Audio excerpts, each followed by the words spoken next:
En espérant que ça marche et voilà.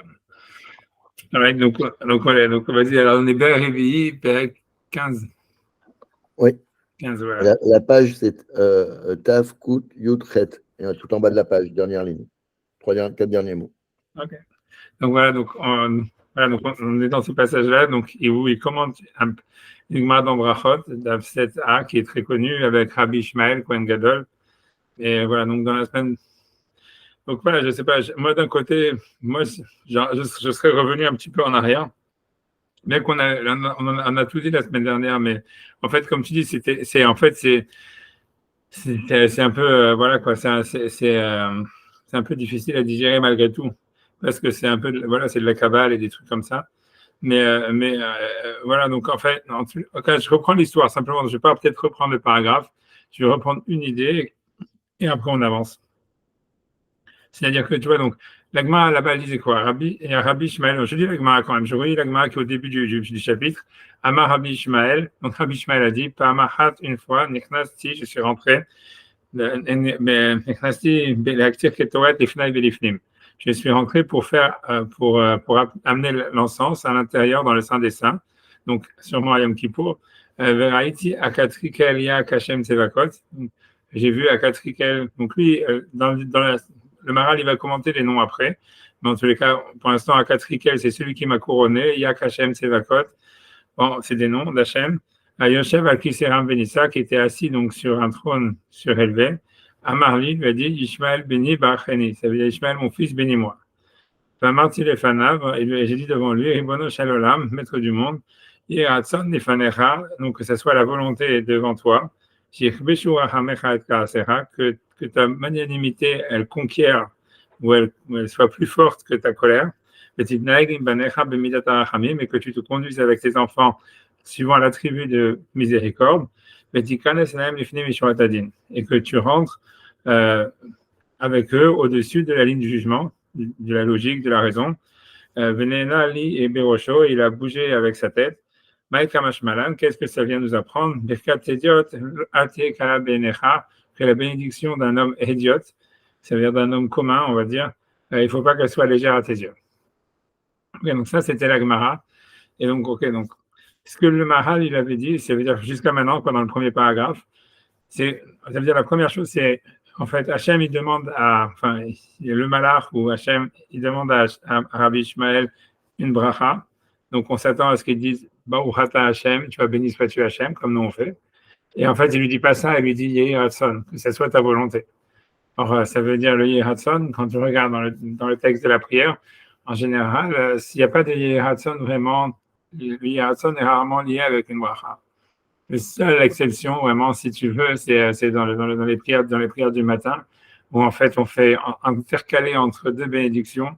Si tu veux, je crois, attends, je regarde dans nos Sfarad, hein, chez les Ashkenazim, c'est un autre truc, mais chez les Sfaradim, ça veut dire, c'est un sidour, c'est entre la bénédiction de Amavi Chevre Shena, qui se termine par Gomer Hasadim Tovim, Baruch Hashem Gomer Hasadim Tovim. Il y a Yeratson, Mefaneha, Shdatzenu Yom Chalim, Vayom Azepanim, Azutpanim, blablabla. Et ça se termine par Yeratson. Ensuite, bon, normalement, le Nosor, c'est qu'on fait la Birkat Torah après bénédiction de la Torah.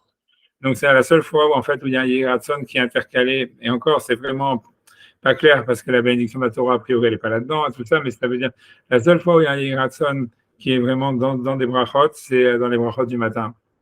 À part ça, si tu verras jamais, en fait, un Yeratson dans une bracha, ça n'existe pas.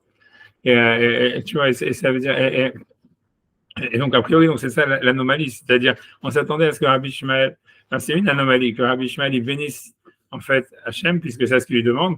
Et qu'a priori, c'est pas un problème pour nous, parce qu'on le fait nous tous les matins, au moins 100 fois par jour, quoi. Ça veut dire, dans le Shemona Esrei, dans tout ça, on bénit Dieu. Et en fait, Rabbi Ishmael, il bénit pas Dieu. Il fait un Yiratson, il fait une demande. Donc, ça, c'était déjà. Ça, on va dire, c'est ça le premier, on va dire, un premier problème, quoi. Ça veut dire un premier point. Et ensuite, donc, le Maharal, il avait dit que dans la Haggadah, dans le passage, donc, on a étudié les questions des midot d'Hachem, puisqu'il lui dit Bemidat Rachamim, tu vois, c'est-à-dire Bemidat Kaas, Rachamim, on parle vraiment, tu vois, des attributs d'Hachem, comme s'il avait un attribut de colère, un attribut de magnanimité. Et tu vois, ça veut dire, et donc Midat Hamim. Et donc lui, donc en fait, ce qu'il avait expliqué, tu vois, c'est-à-dire que moi, comment j'avais compris, et ce qu'on a vu la semaine dernière, je fais que répéter ce qu'on a dit la semaine dernière, mais je répète parce que voilà, j'en sais rien, je me dis, c'est pas c'est comme dit quelque chose que vous aviez dit la semaine dernière, déjà c'est difficile à digérer, c'est vrai que c'est difficile à digérer, mais je le répète encore une fois.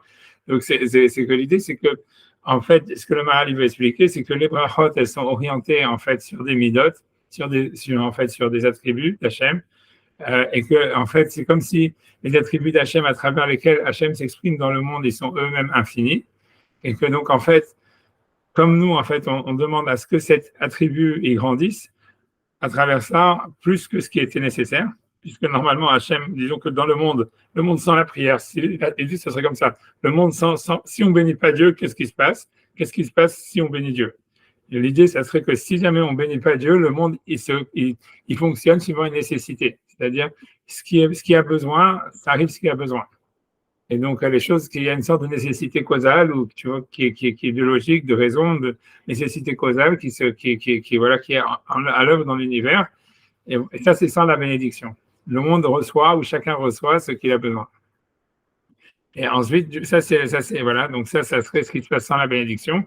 Par la bénédiction, en fait, comme on attribue, c'est-à-dire la bénédiction fonctionne parce que on l'oriente vers un attribut d'Hachem, de Dieu, et que ces attributs sont infinis, c'est-à-dire que Dieu, en fait, est comme lui, il est au-dessus de l'univers, il se manifeste vers l'univers, dans l'univers à travers des attributs. Ces attributs qui seraient comme en fait je sais pas comment expliquer, tu as des intermédiaires, des interfaces de Dieu avec le monde, et ces attributs sont même infinis. Donc nous, en fait, on peut orienter la prière, elle serait en fait d'orienter Hachem vers un attribut plutôt qu'un autre. C'est-à-dire en disant, voilà, je ne sais pas, par exemple, ici, Rabbi Shmuel, il demande que l'attribut de Rachamim il soit augmenté, que Hachem il se conduise par rapport à l'attribut de Rachamim. En faisant ça, il crée comme une sorte de ratson, ça veut dire une sorte de liberté de volonté chez Dieu, tu vois, c'est-à-dire, puisque Dieu maintenant, il a le choix soit de faire le nécessaire, soit d'écouter la prière ou la bénédiction de Rabbi Shmuel, de dire Amen et de se conduire sur l'attribut des magnanimités. Et finalement, donc voilà, comme Hachem dit Amen, grosso modo, en tous les cas, nous, on espère que Hachem, il va, si tu veux, la prière, elle va avoir un impact, que cette mida, la mida qu'on essaye, ici l'attribut de miséricorde, c'est-à-dire il soit développé dans ce monde au-dessus du nécessaire, etc., etc. Et ça serait ça l'idée des brachot, quoi. Ça serait ça l'idée des brachot. Tu vois, dans toute cette histoire-là, si tu veux, dans toute cette histoire-là, si tu veux, le Maharal, c'est dans la même ligne que le Harizal, tu vois, ça veut dire, le Maharal, c'était un contemporain du Harizal. Il n'avait pas a priori accès au livre du Harizal, ni le Harizal n'avait pas accès au livre du Maharal, mais ça veut dire, a priori, ça veut dire, mais il y a beaucoup de, si tu veux, les Hasidim, ils étudient toujours le Maharal comme une sorte de, tu vois, ça veut dire de miroir des trucs du Harizal. Tu vois, ça veut dire une lecture parce que ça c'est voilà comme ça s'écrit en même temps, etc., etc., et que tu vois, bref, il voit ça comme si tu veux, comme deux parties d'un même dévoilement ou quelque chose comme ça. Mais en tous les cas, ici, a priori, la lecture simple de ce passage, elle est comme le Harizal, parce que c'est le Harizal qui lui disait aussi que les bénédictions, elles sont en fait orientées vers des sphères, vers des midot, les sphères d'Hachem, quoi. Si vous regardez, je ne sais pas si vous avez dans certains sites séparés, dans presque maintenant tous, dans plein, quoi. Vous avez, quand ça veut dire, quand il y a dans les tuiles de la Mida, vous avez des voyelles bizarres sur le nom d'Hachem. Je ne sais pas si vous avez ça. Pétach Eliaou, il n'y a pas ça, c'est sûr. Ça m'étonnerait qu'il y ait ça, mais c'est dans tout ce qui est pas Pétach Eliaou, quoi. Je sais, tu vois, ça veut dire, je sais pas si tu vas voir, tu vois, ça veut dire quand tu prends je sais pas, moi, dans le studio que j'ai, tu vois, ça veut dire, tu vas voir sous Magan Abraham, normalement, tu vas voir que s'ils ont mis le tétragramme, ils ont mis le tétragramme avec un kamas tu vois, ça veut dire, avec un patar, pardon, avec un patar sous le tétragramme, comme s'il y avait marqué, tu vois, je sais pas si vous citez ça. Je sais pas si vous avez ça. Dans presque tous les sites, tous ceux qui viennent d'Israël, il y a ça depuis des années déjà. Bref. Mais voilà, mais ça veut dire que je sais pas, t'as pas ça? Bon, tu peux voir le café en radio.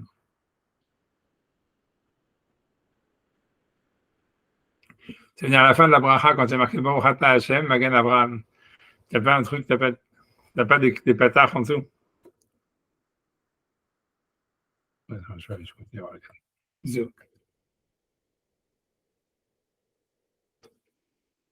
Mais t'es en mute, t'as pas ça, on entend ce que tu dis. Tu vois, t'as ça? Ouais, non. C'est pas grave, de toute façon. C'était simplement pour expliquer. Attends, mais il y en a vraiment, oui. Voilà, et sous le titre, Ah oui, il n'y a que des. voilà, il n'y a que des patards, tu vois, Des exactement. patards. Et après, sur Monsieur Merayam et Tim, tu vas avoir que des séries sur le truc. Et ça veut dire, parce que, bref, tu vois, mais moi, je vais pas rentrer là-dedans, mais ça veut dire, parce qu'en fait, c'est le truc avec le Harizal, c'est parce que l'idée, c'est que chaque voyelle, elle correspond à une sphira, si tu veux. Et si tu vois, par exemple, le patar, ça correspond à la chorma, tu vois, parce que, tu vois, c'est soi-disant, c'est ouvert sur tout l'univers, un truc comme ça. Mais, tu vois, ça veut dire ouvert. Après, le tséré, ça correspond à la bina. Ah. Tu vois, ça veut dire l'intuition que tu as dans le Chayam et Tim, c'est l'intuition, etc., etc. Sur Atakadosh, c'est plus compliqué parce que voilà, normalement, ça dépend des Sidurim, mais en fait, le seul qui sont compliqués, c'est Atakadosh et Shomei Atefila. Que tu vas avoir, normalement, tu vas avoir une sorte de. Tu vas avoir un système, tu vas avoir une combinaison de voyelles, des fois. Tu vois, je sais pas, dans Atakadosh, qu'est-ce que qu'ils t'ont mis chez toi? Ils t'ont mis Ah R. oui, il y a. Ouais, O, et ouais, c'est ça, normalement. Il y a un kamat, c'est pas, c'est deux horizontaux. Inséré, voilà, c'est ça. Ça veut dire. Un kamat, c'est un tiré. Ouais, voilà. Ah Parce oui, que, non, là, il y a que des tirés aussi. Ça dépend des trucs. normalement, dans Tchouva, il n'y a que des tirés. Dans Fananadat, il n'y a que des patards. Dans Hanan Bessoir, Il y a médecine, c'est que des tirés, ouais. ouais, c'est ça. Parce que c'est la résurrection des morts, c'est lié avec l'intuition. Tu vois, tout ça, c'est l'histoire. Tu vois, mais ça veut dire, tu vois, tu vois, mais ça, c'est du Harizal, quoi, grosso modo. Et c'est un peu ça, c'est dans cette veine-là que, en fait, si tu veux, le Beragola, ici, il parle, c'est-à-dire qu'il veut dire que la bracha, elle est orientée sur une sphère. Tu vois. Parce que c'est sur un attribut infini d'Hachem et qu'en fait, la bracha, elle est orientée vers ce que. L'idée, ça serait que, en fait, on demande qu'Hachem, il se révèle à travers cette sphère. Tu vois.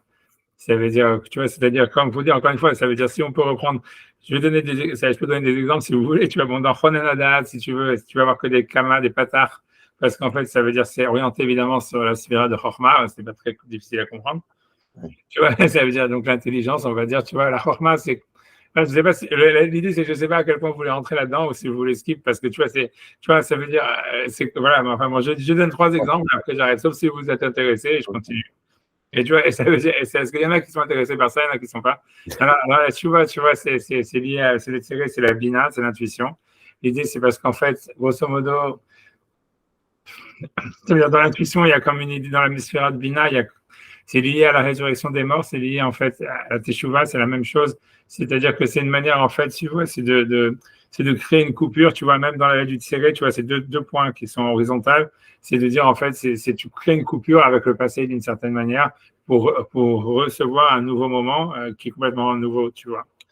Donc, c'est dans la teshuva, tu vois, c'est un retour, en fait, sur le passé, mais en sautant des étapes, grosso modo. Si tu veux, la chorma, c'est quelque chose, en fait, si tu veux, dans la Kabbale, si vous m'arrêtez quand vous en avez marre, hein, mais c'est-à-dire que si tu veux, si tu veux, dans la Kabbale, l'idée, c'est que tu peux regarder le monde en fait d'une manière, ça veut dire d'une manière mécanique, tu vois, où tout, si tu veux, quand tu parles de l'origine de l'univers, tu peux voir en fait comment le monde il a été, et les choses elles s'enchaînent d'une manière mécanique. Il n'y avait pas d'autre manière pour que le monde existe, on va dire.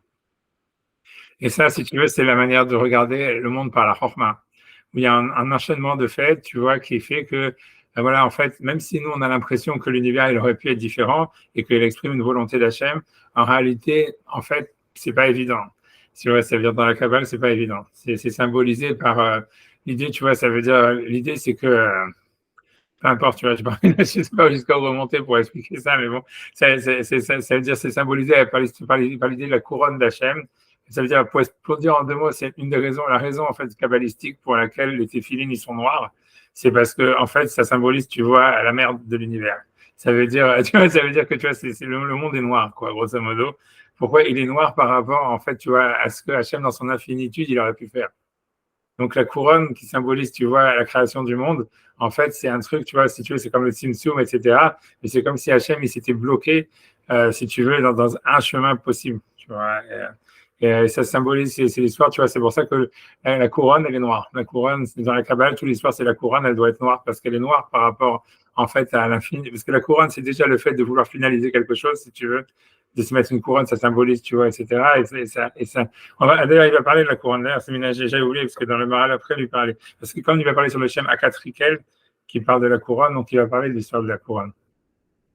Mais si tu veux, l'idée que ça symbolise la couronne, si tu veux, la couronne, c'est de là où la forma part. C'est-à-dire que, pour expliquer comment ça fonctionne, vraiment, d'aller, je sais pas, c'est sûr que c'est difficile de couper, d'où s'arrêter, mais ça veut dire, pour expliquer comment le monde, comment est-ce que la Kabbale, elle perçoit la relation d'Hachem avec le monde.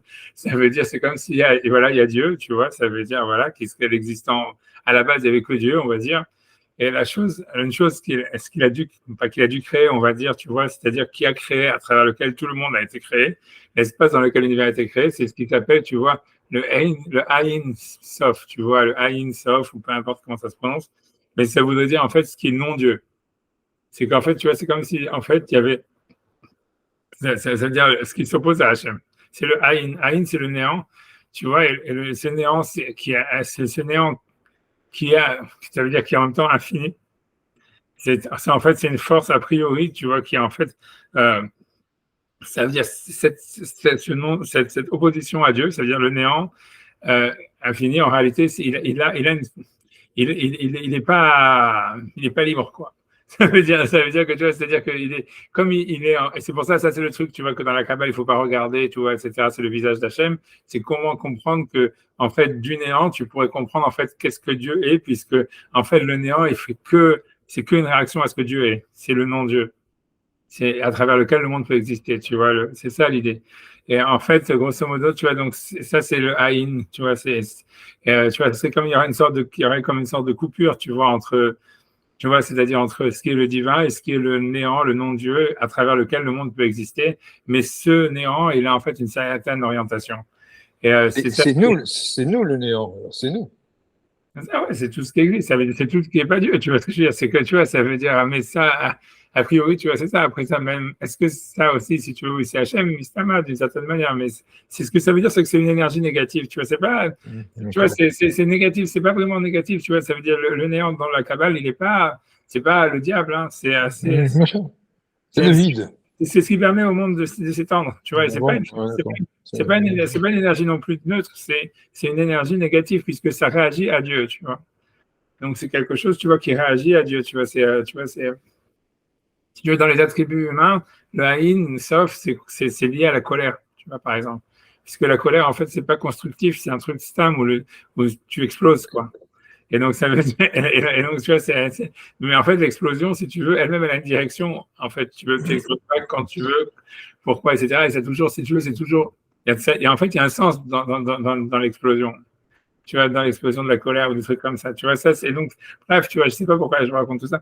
Tu vois, mais ça pour expliquer comment les spirituels, ça fonctionne.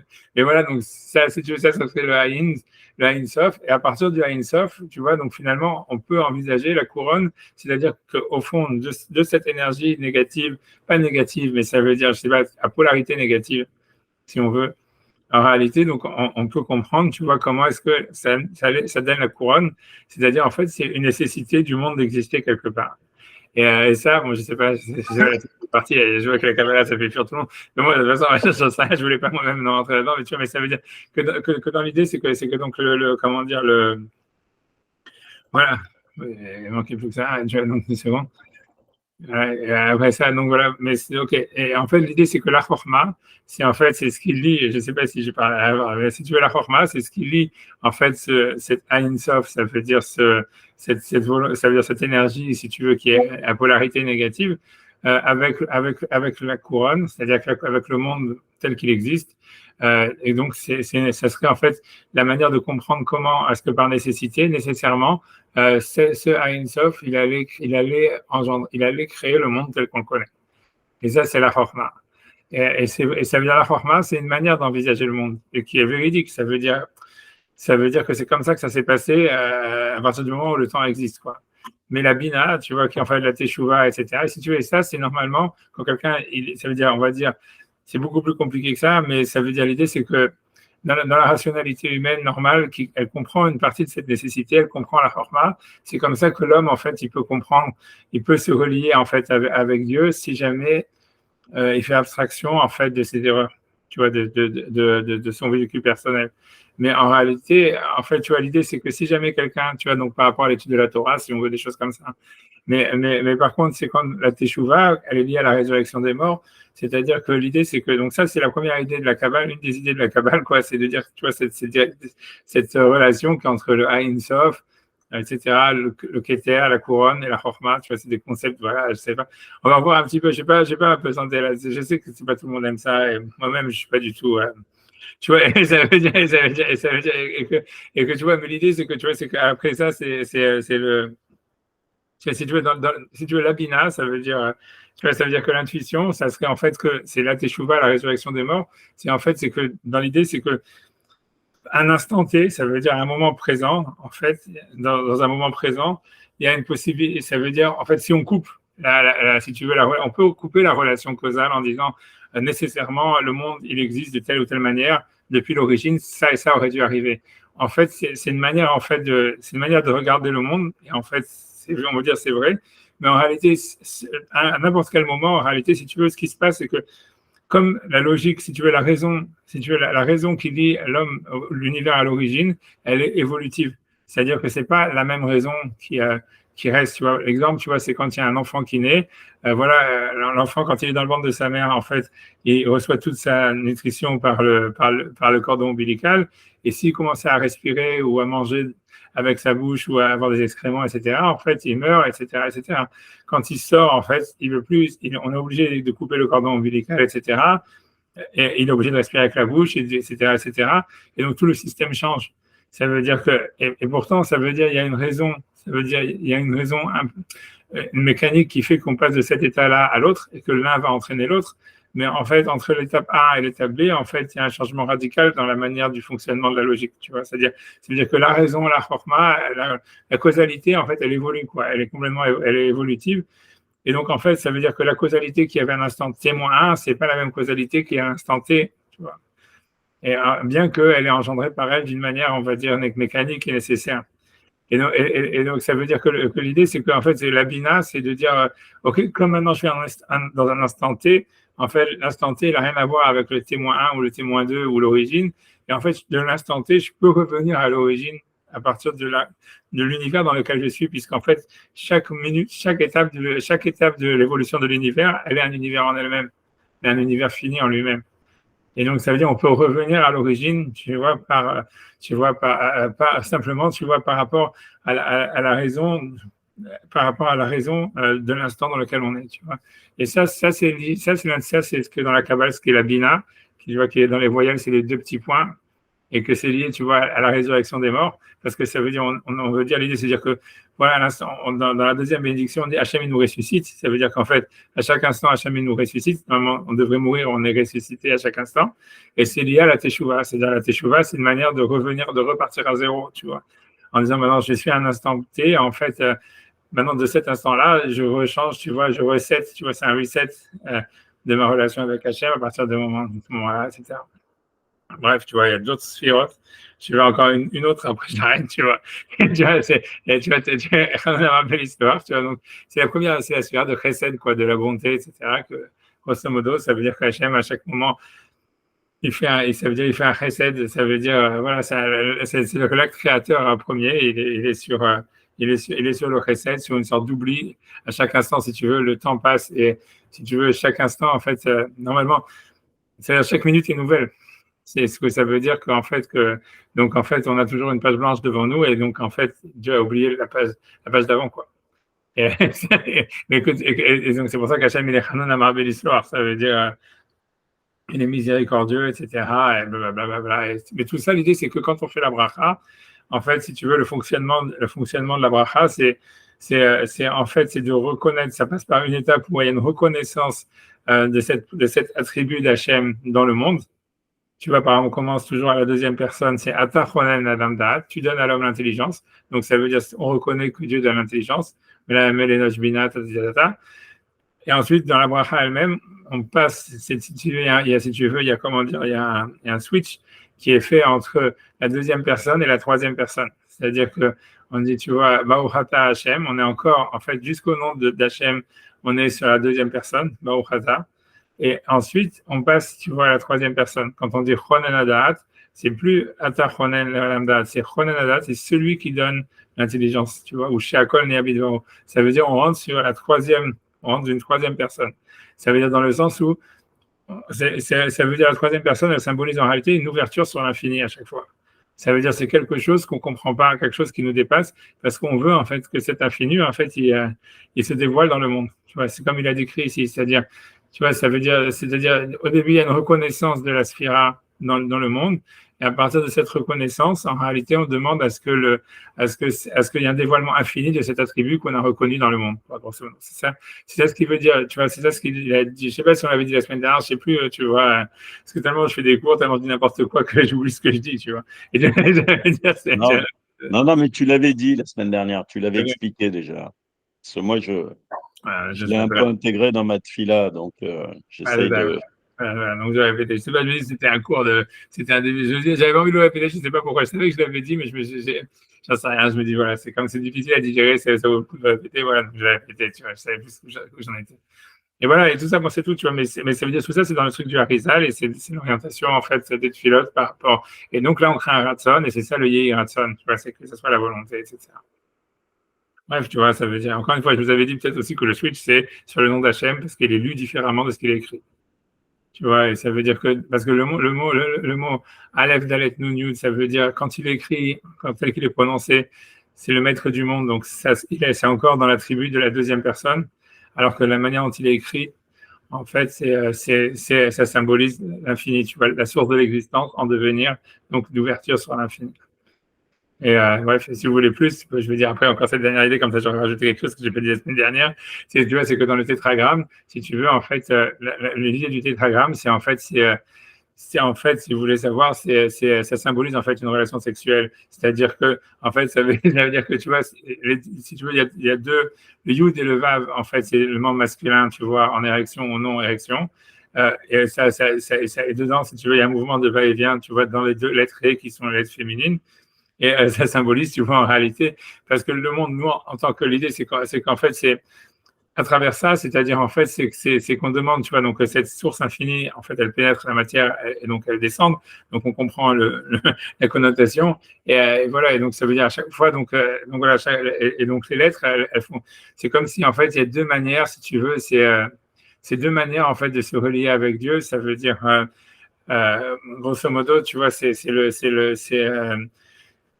en fait, ça relie le Yud et le Vav, ils sont liés beaucoup avec cette histoire-là de, tu vois, de Dieu dans la finitude et Dieu dans l'infini. Tu vois, ça veut dire, tu vois, dans la Kabbale, si tu veux, c'est le Vav, ça symbolise Dieu en tant que mari, alors que le Yud, ça symbolise le Dieu en tant que père. Tu vois, que tu vois, que tu vois, parce que toujours, tu vois, il y a cette relation, tu vois, dans la sexualité, dans la Kabbale, il y a cette relation, tu vois, comme on dit, on cherche sa mère et tous ces machins-là, il y a tout ça, tu vois, ça veut dire, c'est la base de la, tu vois, parce que, mais dans l'histoire, tu vois, ça veut dire ça, ça veut dire, en fait, c'est une relation, tu vois, à faire, tu vois, grosso modo, je vais faire ici la parenthèse, tu vois, sur ça, j'arrête, mais tu vois, ça explique, si tu, c'est quand tu as des combinaisons de voyelles, tu vois, sur les noms d'Hachem, comme tu vois, dans ta Kadosh, ou dans Shomer Tefillah, c'est parce qu'en fait, tu vois, ça veut dire que c'est un peu plus complexe. Ça veut dire qu'il faut que sur la première attribut du Yud, il faut avoir cette intention, tu vois, par exemple, et sur ce He, tu vois, il faut avoir sur cette manière de recevoir, la première manière de recevoir cette intention, sur le Vav une autre intention, etc., etc. Parce que c'est des combinaisons, quoi. Bref.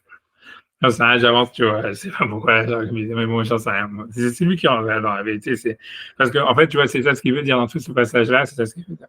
Ok. Ouais, donc j'avance, tu vois. Donc, mais tout ça, c'est très kabbalistique, tu vois, voilà, c'est l'orianique et tout ce qu'on veut, voilà. Alors, est-ce que ça marche? J'en sais rien. Mais d'abord, je pense que si ça marchait, ça se saurait, tu vois. Mais d'abord,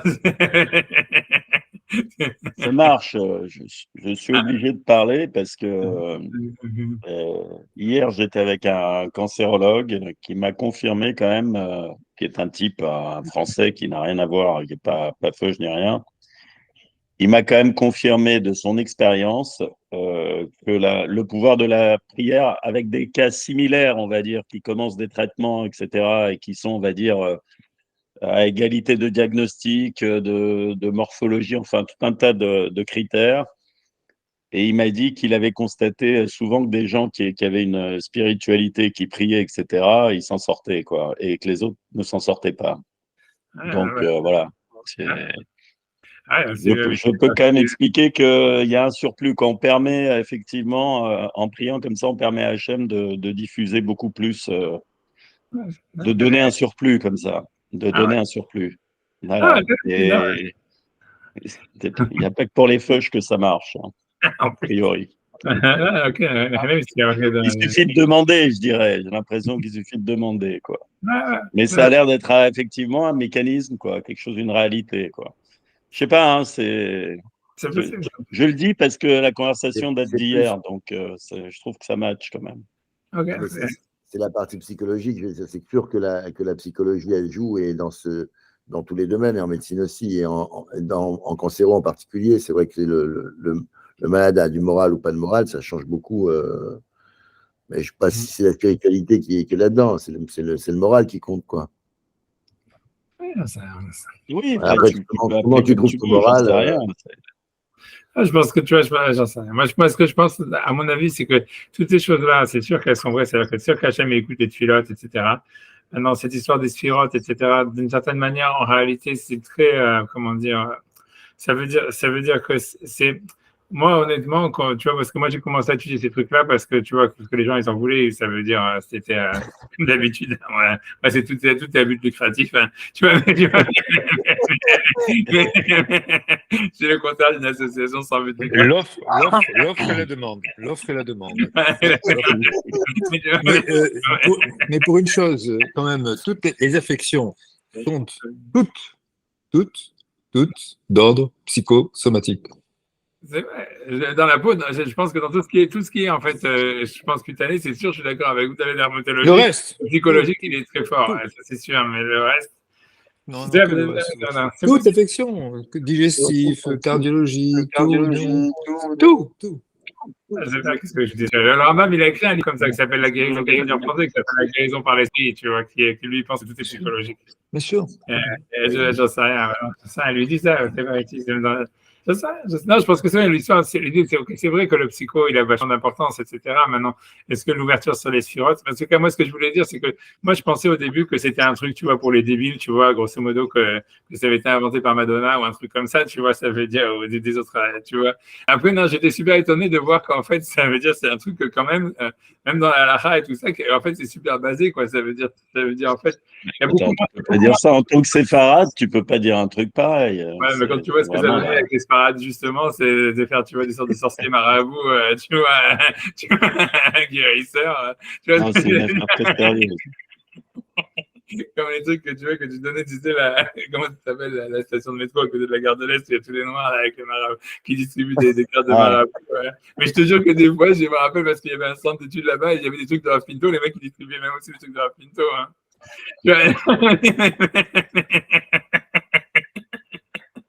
Je sais plus qui c'est qui a dit que c'était fait marabouter, là, je sais pas quoi, mais des histoires comme ça, tu vois, j'en sais rien.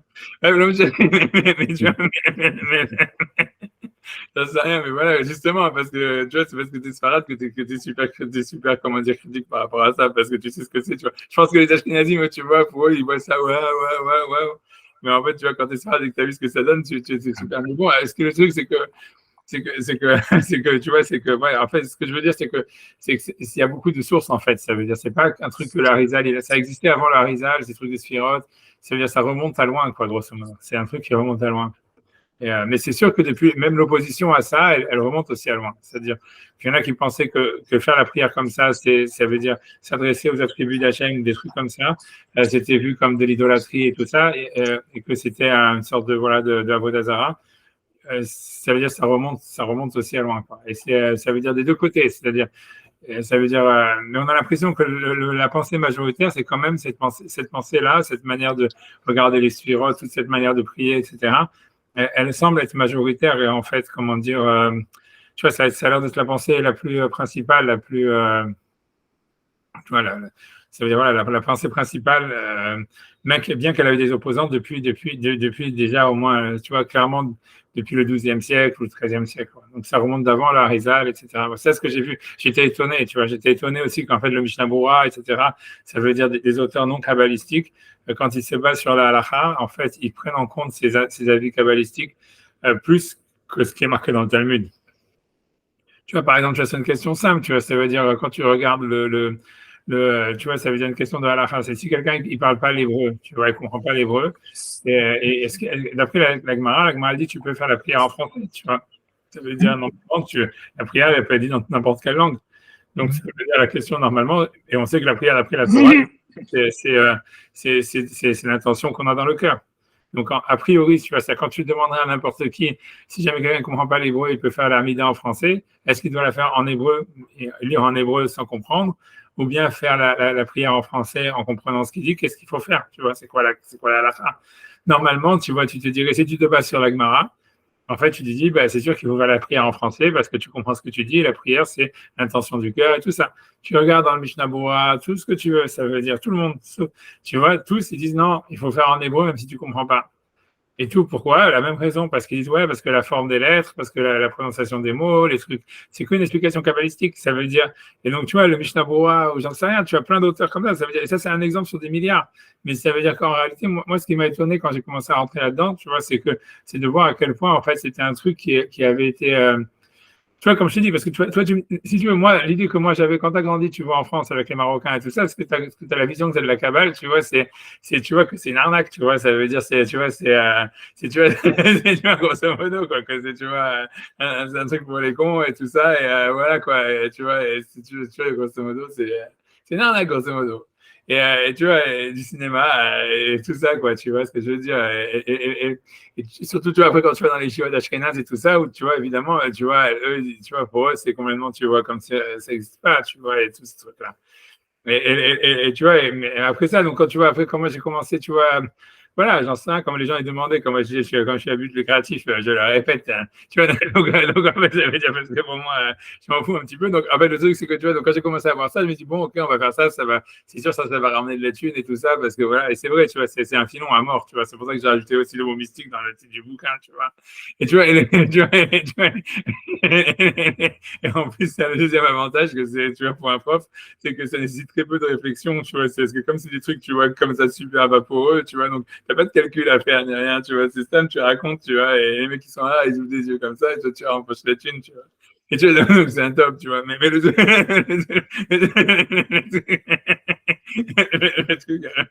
mais tu vois, mais le truc, c'est que voilà, quoi, voilà, après, donc, moi, je me disais, bon, ok, on va le faire, je m'en fous, tu vois, ça veut dire, si c'est ce que les gens, ils veulent, tu vois, bref. Et en fait, après ça, tu vois, c'est un peu en étudiant les textes, tu vois, parce que bon, quand même, je me suis dit, comme d'habitude, on va quand même apprendre quelque chose aux gens, on va pas comment faire, faire comme les autres, tu vois, tu vois, du business pour du business. Tu vois, mais en fait, tu vois, donc, tu vois, grosso modo, quoi, j'ai vu qu'en fait, c'était super. Ça veut dire que c'était pas un truc, c'est pas des hurluberlus, tu vois, 3 ou 4 hurluberlus qu'on sortait un truc que ça a marché et que tout le monde a suivi. Moi, mon père, moi, me disait, ouais, en fait, tout ça, c'est influencé de l'islam, tout ça, c'est du soufisme et tout ça qui a été remasterisé, et c'est que complètement musulman, ces trucs-là. Moi, c'est ça ce que mon père me disait, tu vois, il me disait, ça n'a rien de juif, ça. En fait, moi, je pense que historiquement, ça doit se tenir à mort. Donc, tu vois, ça veut dire. Parce que si mon père dit ça, c'est pas un imbécile du tout, et c'est un mec, tu vois, qui a une culture énorme. Et quand c'est vrai que la grosse question qu'il y a sur la Kabbale, c'est comment ça se fait que ça apparaît, tu vois, en terre d'islam au XIe siècle, comme par hasard, au même moment où chez les soufis, il y a la même chose, des sphères qui arrivent, tu vois. C'est quand tu compares les trucs, c'est kiff la bourrique, tu vois. Et tu vois, et qu'avant, tu vois, on n'avait jamais entendu parler de ça, tu vois. Moi, je reste convaincu que c'est sûr que c'est un import de l'islam, tu vois. Mais c'est pas pour ça que c'est faux, tu vois. Ça veut dire, tu vois, mais bon, mais voilà, mais en tous les cas, ce que j'ai vu, c'est qu'en tous les cas, ça tout de suite, ça veut dire les rabbinim, ça veut dire qui avaient halakhiquement, si tu veux, les grands maîtres de la halakha. Mais même, tu peux mettre Maïmonide entre parenthèses, mais même Maïmonide, en réalité, il y a beaucoup de cabale dans Maïmonide, au fond, tu vois.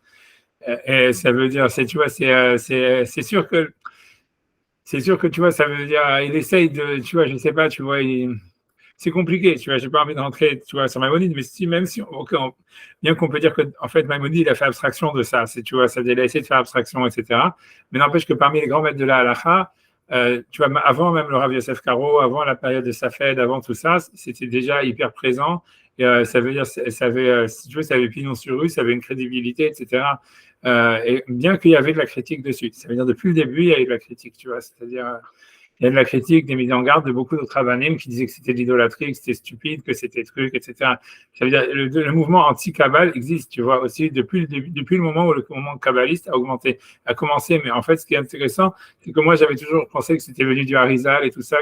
Parce que le Harizal, tu vois, c'est un illuminé complet, tu vois, c'est-à-dire, tu vois, ça veut dire, je sais pas quoi dire, tu vois, ça veut dire, tu vois, c'est bizarre, c'est quand tu regardes la vie du Harizal, c'est les mecs, tu vois, ils lisaient le mar de café, ils utilisaient des boules de cristal, ils tiraient les cartes, je te jure, c'est vrai, tout ça, le mar, enfin, Vital, tout ça, tous ces trucs-là, ils faisaient, tu vois, ils faisaient du maraboutage, mais moi, comment ça s'appelle, la goutte d'or, là, je sais pas quoi, mais tu vois, mais ça veut dire, alors, peut-être, je sais pas, je suis convaincu que c'est marqué, ça veut dire, c'est vrai qu'ils le faisaient, le Harizal, il a... Comment? Avec un pendule? Je sais pas si c'est la pendule, j'en sais rien, mais il décrit tous les trucs, tu vois, ça veut dire. Et tu vois, le Harizal lui dit qu'il a arrêté, que quand il a commencé à faire la méditation sur les noms, tu vois, il a arrêté de faire tous ces trucs. Mais ça veut dire, il n'a jamais dit en tous les cas que ça ne l'avait pas aidé, si tu veux. Et que tu vois, et le Raphaël Vital, lui, il est revenu dessus. Ça veut dire après que le Harizal il est mort, il a recommencé tous les maraboutages et tout ça. Et pour lui, tu vois, c'était lié, tout ça. Donc, mais tu vois ce que je veux dire? Tu vois, moi, je pensais que c'était un truc, ok, tu vois, peu importe, même si les mecs, ils avaient vraiment des visions. Tu vois, moi je ne mets pas en doute, tu vois, que quelqu'un peut avoir des visions. C'est-à-dire, c'est la base de la Torah, que la prophétie, ça existe, etc. Et que, tu vois, et que voilà, si tu veux, tu vois, ça veut dire, on peut avoir une relation avec l'invisible et tout ça. Mais moi, je me disais, ok, au pire des cas, moi, la manière à chaque fois que moi je voyais, c'était OK, eux, ils avaient ça, tu vois, tant mieux pour eux, on va dire. Et tu vois, bon, moi, j'ai pas ça, donc tu vois, je passe mon chemin, tu vois ce que je veux dire. Tu vois, ça veut dire, tu vois, ça veut dire tant mieux pour eux, quoi. Je veux dire, si eux, ils vivaient dans un monde, tu vois, ça veut dire, ils étaient, je sais pas, illuminés, tant mieux, tu vois. Mais ce que je veux dire, voilà, ce que j'ai l'impression, en fait, avant tout ça, si tu veux, avant la période des illuminés, en fait, ça existait déjà avant, quoi. C'est ce que je veux dire. Tu vois, ça veut dire des rabbinim, ça veut dire que dans le 11e siècle, 10e siècle, les rabbinim si tu veux, qui ont commencé comment dire, à lancer, à parler de Kabbale, etc. En fait, ça remonte peut-être à très ancien. Tu vois, comme tu vois, même chez Rashi, même chez tout ça, en fait, c'est que la Kabbale qu'elle était plus divulguée qu'on le croit. C'est-à-dire, tu vois, c'est-à-dire que Rashi, en fait, il met plein de Kabbale, Nachmanide, il met plein de Kabbale. Ça veut dire ces auteurs qui étaient quand même assez anciens. Pour eux, tu vois, la Kabbale, c'était pas une science obscure, quoi. C'était quelque chose, en fait, qui avait sa logique, qui avait sa raison, qu'on pouvait comprendre, tu vois.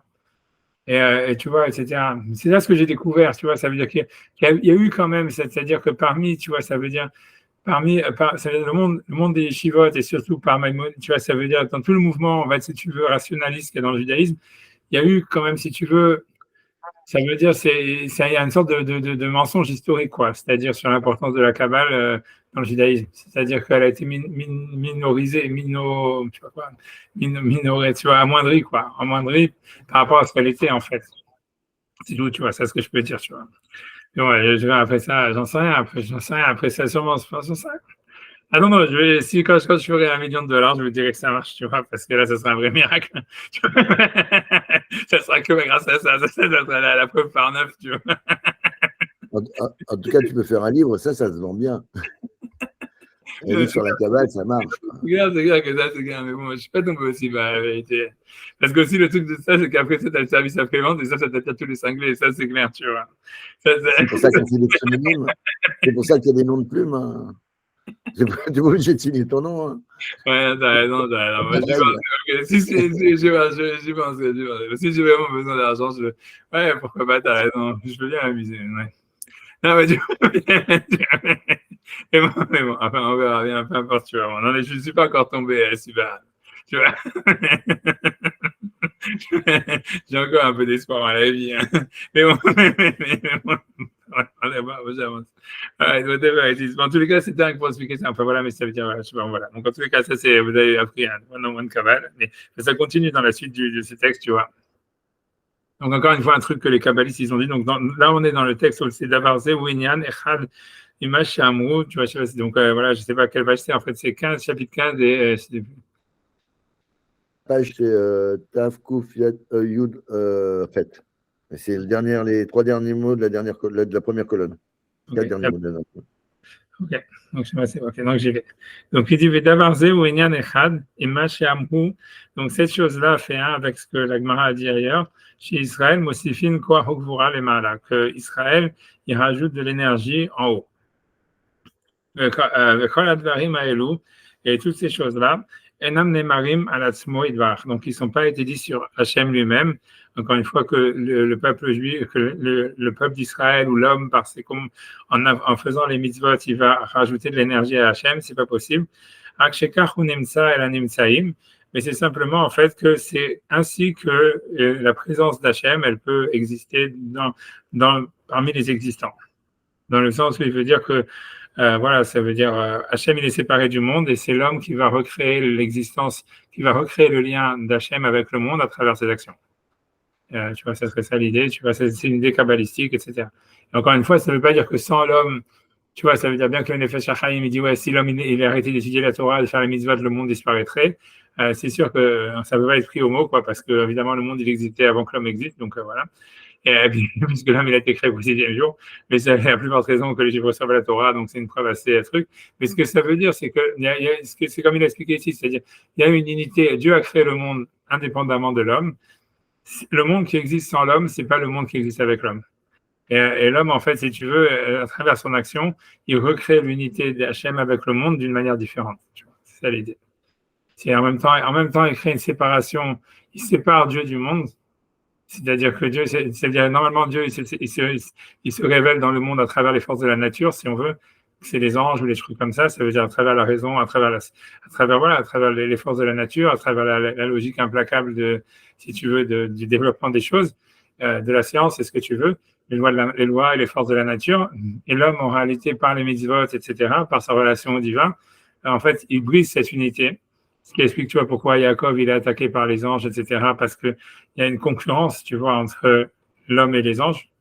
Et ça, Israël, ça veut dire ça, c'est lui qui va dominer les anges. Ça veut dire que voilà, donc parce c'est un combat, ça veut dire les anges, à la base, ils sont beaucoup plus liés avec les forces de la nature, avec les lois de la science, tu vois, c'est-à-dire avec les lois de la nature et la force de la nature, puisque, en fait, toutes ces forces, c'est des énergies à travers lesquelles Dieu s'exprime. Ouais. Je me posais la question de savoir si les anges avaient conscience d'eux-mêmes, quoi, comme les hommes. C'est-à-dire, quelle est la... J'ai l'impression quand on dit que, tu vois, on apporte quelque chose, j'ai l'impression que la vraie différence, ça serait ça, si tu veux. C'est que nous, on est capable de porter un regard sur le monde, alors que les autres, je veux dire, toutes les forces de la nature, c'est ce qui est constitutif du monde. Donc, est-ce que même le monde, il a conscience de lui-même sans l'homme, si tu veux? C'est l'homme, il est capable, lui, de prendre une distance. Ce que ne peuvent pas faire les forces de la nature. Je sais pas, même si c'est des anges, je sais pas, est-ce qu'elles ont... Ouais, non, c'est une question, ce que Là, peut-être prendre une distance comme ça instaurer, on va dire, un temps différent. Je sais pas. Personnellement, moi, j'ai jamais rencontré des anges, mais ce que je veux dire, tu vois, mais ce que je veux dire, tu vois, c'est ce qui est marqué dans les bouquins, tu vois, ça veut dire. L'idée, tu vois, le seul point commun, c'est que Maïmonide, il parle beaucoup des anges, évidemment, et il a discuté, tu vois, quand tu parles, je sais pas, je vais dans le sujet, je m'en fous, je réponds aux questions, j'en ai marre. C'est pas grave si on avance lentement, c'est pas grave, de toutes les façons. Hein. Mais tu vois, ça veut dire, Maïmonide a beaucoup discuté des anges, tu vois, et il s'est opposé à ça à plein d'auteurs de son époque, c'est-à-dire Nachmanide, ça veut dire qu'il est postérieur, mais si tu veux, dans les Midrashim, les anges, ils ont une personnalité, à part qu'ils ont un corps, ils ont une personnalité, ils ont une conscience, tu vois. Mais Maïmonide, c'est le premier qui a dit, ouais, peut-être qui a dit, les anges, c'est peut-être des concepts, tu vois, ou des énergies, tu vois, des choses qui seraient pas. Mais, ça veut dire le truc, c'est que dans la philosophie et de Maïmonide, etc., ça veut dire, c'est pour ça que ça devient presque comique à un moment, c'est que tu vois, c'est que parce que quand il parle surtout sur les astres et tous ces machins-là, tu vois, c'est-à-dire que lui dit, en fait, lui, il pense, parce que les Grecs pensaient que les concepts ont des consciences, tu vois, ils sont conscients d'eux-mêmes. Tu vois, ça veut dire même à tel point, c'est un truc tellement, moi, ça m'a toujours fait rigoler ça, c'est que tu vois, c'est qu'ils expliquaient, c'est dans Maïmonide, dans le guide des égarés, il reprend, que ça veut dire que pourquoi les planètes tournent, C'est parce qu'en fait, elles sont en train d'exprimer leur idée et elles sont à la recherche de leur idée, tu comprends. Donc, ça les fait tourner, tu vois, parce qu'ils n'arrivent jamais à la trouver, tu vois, ils sont en cogitation, tu vois. Je te promets, c'est marqué dans les trucs d'Aristote, c'est dans les trucs de Maïmonide, tu reprends ça. Lui explique, c'est ça ce qu'on dit que les planètes, elles font un champ et tout ça, c'est qu'elles sont à la recherche de leur propre conscience, de leur idée, de leur concept, si tu veux. Donc, ils sont, selon Maïmonide, c'est carrément, tu vois, ils sont torturés, en fait, par cette conscience. Ça veut dire, ils essayent de prendre conscience d'eux-mêmes, ils se demandent qu'est-ce qu'ils sont, tu vois. Et c'est ça, en réalité, ce qui les fait bouger, quoi. C'est un truc bizarre, ouais, c'est un truc rigolo, tu vois. Mais tu vois, mais peut-être qu'on est la même chose, tu vois, au fond, tu vois, c'est ça l'histoire. Et c'est vrai, vas-y. Normalement, les anges que j'ai entendus à un moment donné, que c'est une émanation d'Akadosh Baruch Hu. Oui, non, c'est clair, mais c'est-à-dire, on est tous des émanations d'Akadosh Baruch Hu, c'est-à-dire, c'est sûr, c'est des énergies, etc. Et l'idée, tu vois. Oui, c'est une émanation différente, non physique. C'est une émanation, carrément, c'est les paroles d'Akadosh Baruch Hu qui donnent des anges. Ouais, Maïmonide dit ça. Maïmonide, il pense, la grosse truc, c'est est-ce que les anges ont des corps, etc. Et tu vois, et ça veut dire, mais c'est sûr, tu vois, c'est comme tu dis, ça veut dire, l'idée, c'est sûr que Maïmonide, lui, pense que c'est des concepts, mais c'est des concepts agents, c'est des concepts qui auraient un certain type de conscience. Tu vois, si tu veux, là où il y a la grande discussion, si tu veux, pour savoir dans l'histoire, c'est parce que c'est le psaume, quoi, qu'on dit le Shabbat matin, le premier psaume, tu vois. D'après dans le Zohar, il y a beaucoup sur ça, on dit l'Amnatseach Mizmor les David, Hashamaim et Saperim Kevodel, c'est-à-dire les premiers psaumes qui sont rajoutés le Shabbat. On dit les cieux racontent la présence d'Hachem. Et au Maaseh Adav Magid Rakia, et ça veut dire et toutes ces actions sont racontées par le Rakia. Yom le Yom Yabia Omer, chaque jour exprime quelque chose, exprime une parole. Velaila le Laila Yachavedat, et chaque nuit elle exprime une connaissance. Et le verset d'après il dit En Omer Ven Devarim. Ils ne disent rien. En Omer, il n'y a pas de parole. En Devarim, il n'y a pas de mots. Beli Nishma Kolam. On n'entend pas de voix. Et après, ça continue encore ça veut dire dans la suite, Bechol Haaretz Yatzakavam, dans toute la terre, l'onde se répand. Donc, si tu vois, c'est-à-dire que dans ces psaumes, ça commence, c'est un truc complètement contradictoire d'un verset à l'autre, tu vois. Est-ce que les planètes, est-ce que les anges, si tu veux, disent quelque chose ou ils disent pas, tu vois, puisqu'on te dit, Yom le Yom Yabia Omer, Velaila Yachavedat, ça veut dire, il y a une expression de quelque chose. Et dans le passage d'après, on te dit, En Omer, Ven Devarim, Beli Nishma Kolam. Ils disent rien, il n'y a pas de parole, on n'entend pas de voix. Et alors, tu vois, si tu veux, alors, sur ça, lui, Maïmonide, il explique le verset en disant, en fait, ça veut dire que, ça veut dire, lui dit, non, Maïmonide lui explique d'Afka d'une manière normale, ça veut dire, lui dit que ça veut dire que les planètes et les anges ça veut dire, disent des choses, sauf que nous, on n'est pas capable de les entendre. Tu vois, ça veut dire, etc. Donc, mais qu'ils ont une parole, ils ont un truc, ils expriment, tu vois, ils disent un chant, etc., etc. Mais donc ils existeraient avec une sorte de conscience d'eux-mêmes et une sorte de dialogue et compagnie, sauf que nous, on l'écoute pas. C'est comme ça, c'est bizarre, c'est Maïmonide qui explique comme ça, mais Rachid, d'après là-bas, il explique pas comme ça, il explique de manière plus terre à terre. Il dit en fait, non, les astres, qu'est-ce que le verset veut dire? Les ciels racontent la présence de Dieu, etc., etc. Alors que le verset dit après, il dit rien, c'est en fait, Rachid explique, il dit rien, c'est l'homme qui fait la chanson. Ça veut dire, nous, on voit l'astre, on voit les astres, on voit le ciel, on voit le machin. On loue Hachem à travers ça. On leur, si tu veux, on leur attribue une neshama. Mais c'est nous qui attribuons une neshama, une âme, tu vois, au vent, si on est poète ou j'en sais rien, ou kabbaliste, tu vois, l'âme du vent, l'âme du feu, l'âme du soleil, l'âme du machin. Mais que tout viendrait de l'homme. Ça veut dire que quand on fait dans le matin la prière du Yotzer Or Rocher et qu'on dit l'un, il s'appelle l'un l'autre et il dit Saint, Saint, Saint, le Dieu des armées. Selon Maïmonide, c'est un récit d'une chose qui existe réellement dans l'univers. Et alors que selon Rachid, c'est nous qui le disons. Ça veut dire, nous, on voit ça comme ça, et donc on fait parler les planètes parce que nous, en tant qu'hommes conscients, on donne une conscience aux planètes, aux anges, etc., etc. Tu vois, mais c'est étonnant que tu vois que ce soit Rachid, tu vois, d'une certaine manière, qu'il soit encore plus rationaliste que Maïmonide, quoi. Mais sur ce point-là, c'est clair, c'est que Maïmonide lui pense que les planètes, elles ont une conscience, qu'elles sont torturées par justement, par qu'est-ce qu'ils sont, et se pose la question être ou ne pas être, et c'est ça ce qui les fait tourner en rond. Et tu vois, et que voilà, que Rachid dit non, en fait, c'est rien, tu vois, c'est des trucs morts, etc., et que c'est nous qui donnons, c'est l'homme qui donne conscience qui fait exister les planètes, qui fait exister les anges, etc. Mais en réalité, c'est que des forces, tu vois, non conscientes. Tu vois, c'est la vie de Rachid, c'est une discussion, tu vois. Mais voilà, mais ce que je veux dire, voilà, mais dans la Kabbale, c'est clair en tous les cas. Ce que je veux dire, dans la Kabbale, ce qui est intéressant, c'est que Dafka, c'est que, en fait, je sais pas comment expliquer, c'est que les anges, c'est justement ça veut dire. Pour expliquer, tu vois, c'est un truc intéressant, tu vois, je sais pas comment expliquer, en général, les anges, ils sont à peu près liés au niveau de l'âme humaine, tu vois, ça veut dire la neshama, les neshamot, si tu veux, et les anges, ils sont à peu près ils évoluent dans le même espace, en tous les cas. Ça veut dire, tu vois, ça veut dire, ils sont dans la même dimension. Mais en fait, cette dimension, c'est pas une dimension si éthérée que ça. Ça veut dire que l'âme humaine, en réalité, dans la Kabbale, c'est la personnalité de quelqu'un. Et tu vois, et sa personnalité, en fait, tu vois, ça veut dire, tu vois, c'est pas lui en version bêta, je sais pas, tu vois, en train de parler avec Hachem, tu vois, où il est, tu vois, ça veut dire en communication avec tu vois, Moshe Rabbeinu, un truc comme ça. Tu vois, c'est-à-dire que, en fait, c'est plus tellement sa neshama. Quand Moshe, il reçoit la Torah, c'est pas vraiment son âme qui reçoit la Torah, tu vois, c'est quelque chose qui est au-dessus de lui. Et l'homme, il a accès à des choses qui sont au-dessus de son âme, grosso modo, si on veut. Mais l'idée, c'est que l'âme, en fait, c'est la personnalité d'une personne. Tu vois, la Gemara dit, c'est un midrash qui dit que c'est la personnalité de quelque chose.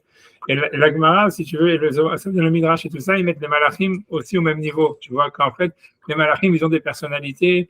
Tu vois, c'est justement, ça serait, tu vois, le côté, je sais pas, on peut dire humain, je sais pas comment on pourrait dire, tu vois, en fait, ce serait une projection humaine, mais que selon la Kabbale, l'idée encore savoir est-ce qu'elle existe ou elle n'existe pas, est-ce que c'est une création de l'homme ou est-ce que c'est véritablement existant, mais ça veut dire, dans la Kabbale, si on la prend au sens littéral, ça serait, tu vois, les anges, ils sont pas aussi, comment dire, neutres, quoi, voilà, que ça, quoi.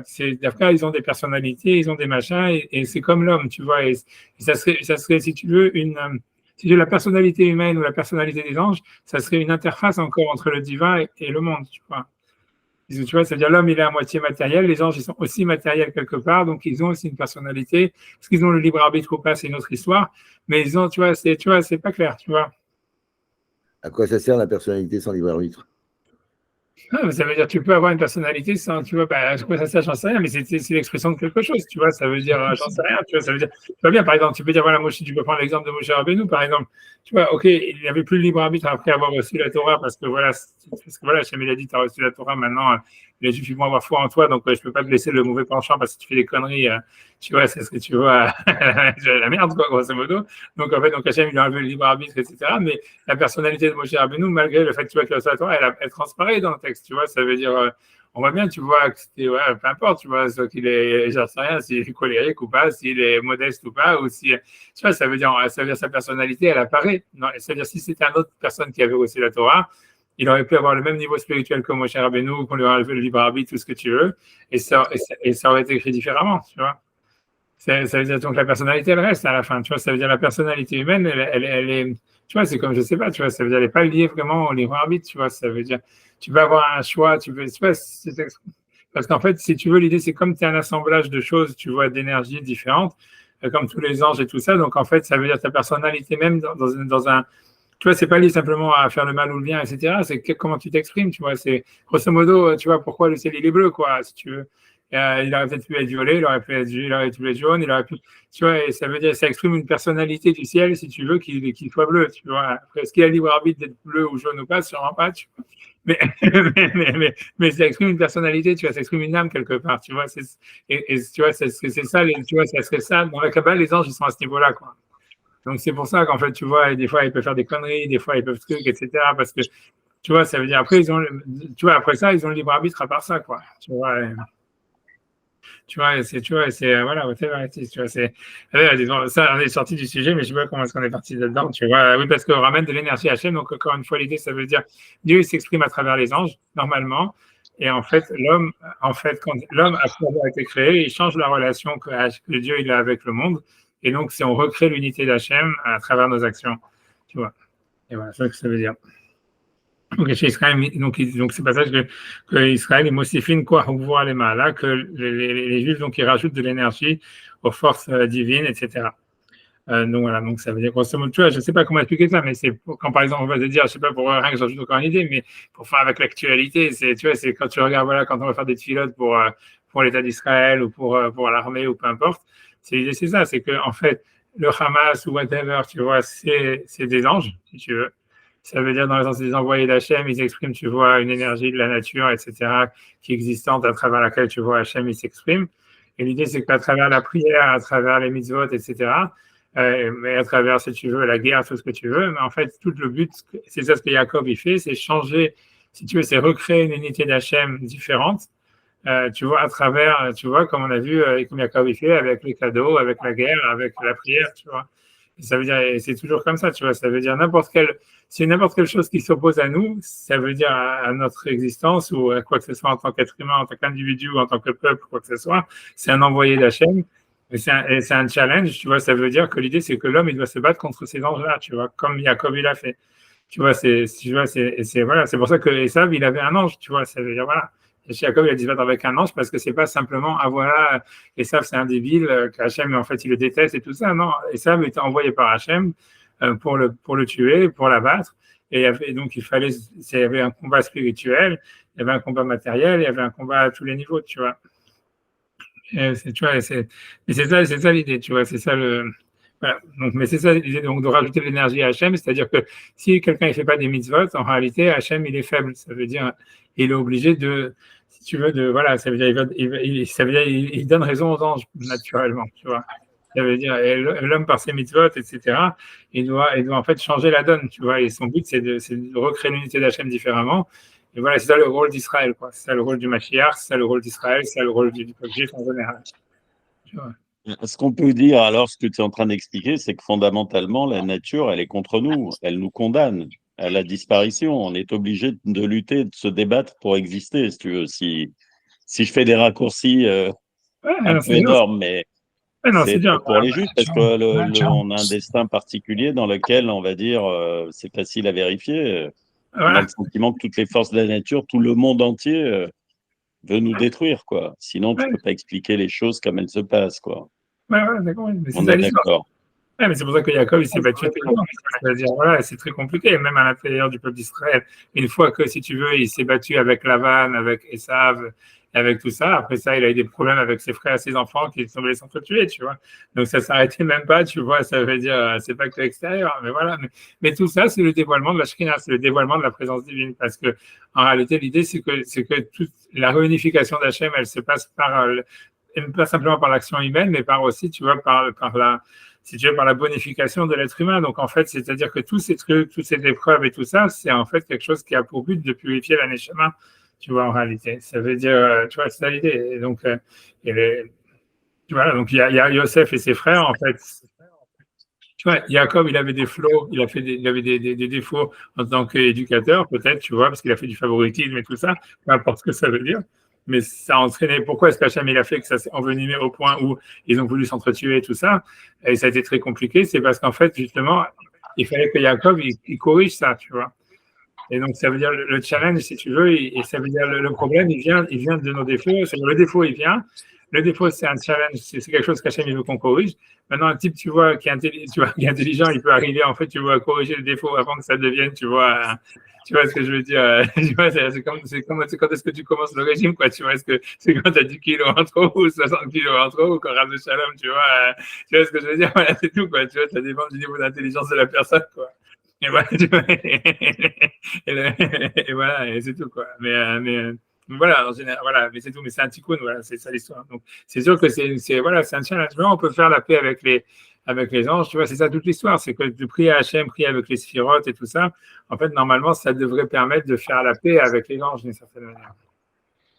Tu vois, c'est voilà, parce que tu leur donnes leur place. Quand tu dis voilà, que Dieu, il se révèle à travers des infinis, des attributs qui sont infinis, en fait, ces attributs, tu comprends bien que c'est les anges. Donc, en fait, l'idée de la Kabbale, c'est de dire, en fait, on peut faire la paix avec les anges en disant, voilà, tu vas béni sois-tu Hachem en te révélant à travers l'attribut de Rachamim, qu'en fait, c'est sûrement un ange de Rachamim ou un nom, et que, voilà, donc tu fais la paix avec lui, grosso modo. En faisant appel, tu vois, ça veut dire en faisant que Dieu se dévoile à travers les anges.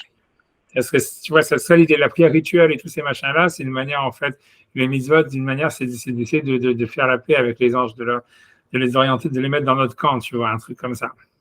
Et c'est toute une histoire, tu vois, voilà, grosso modo.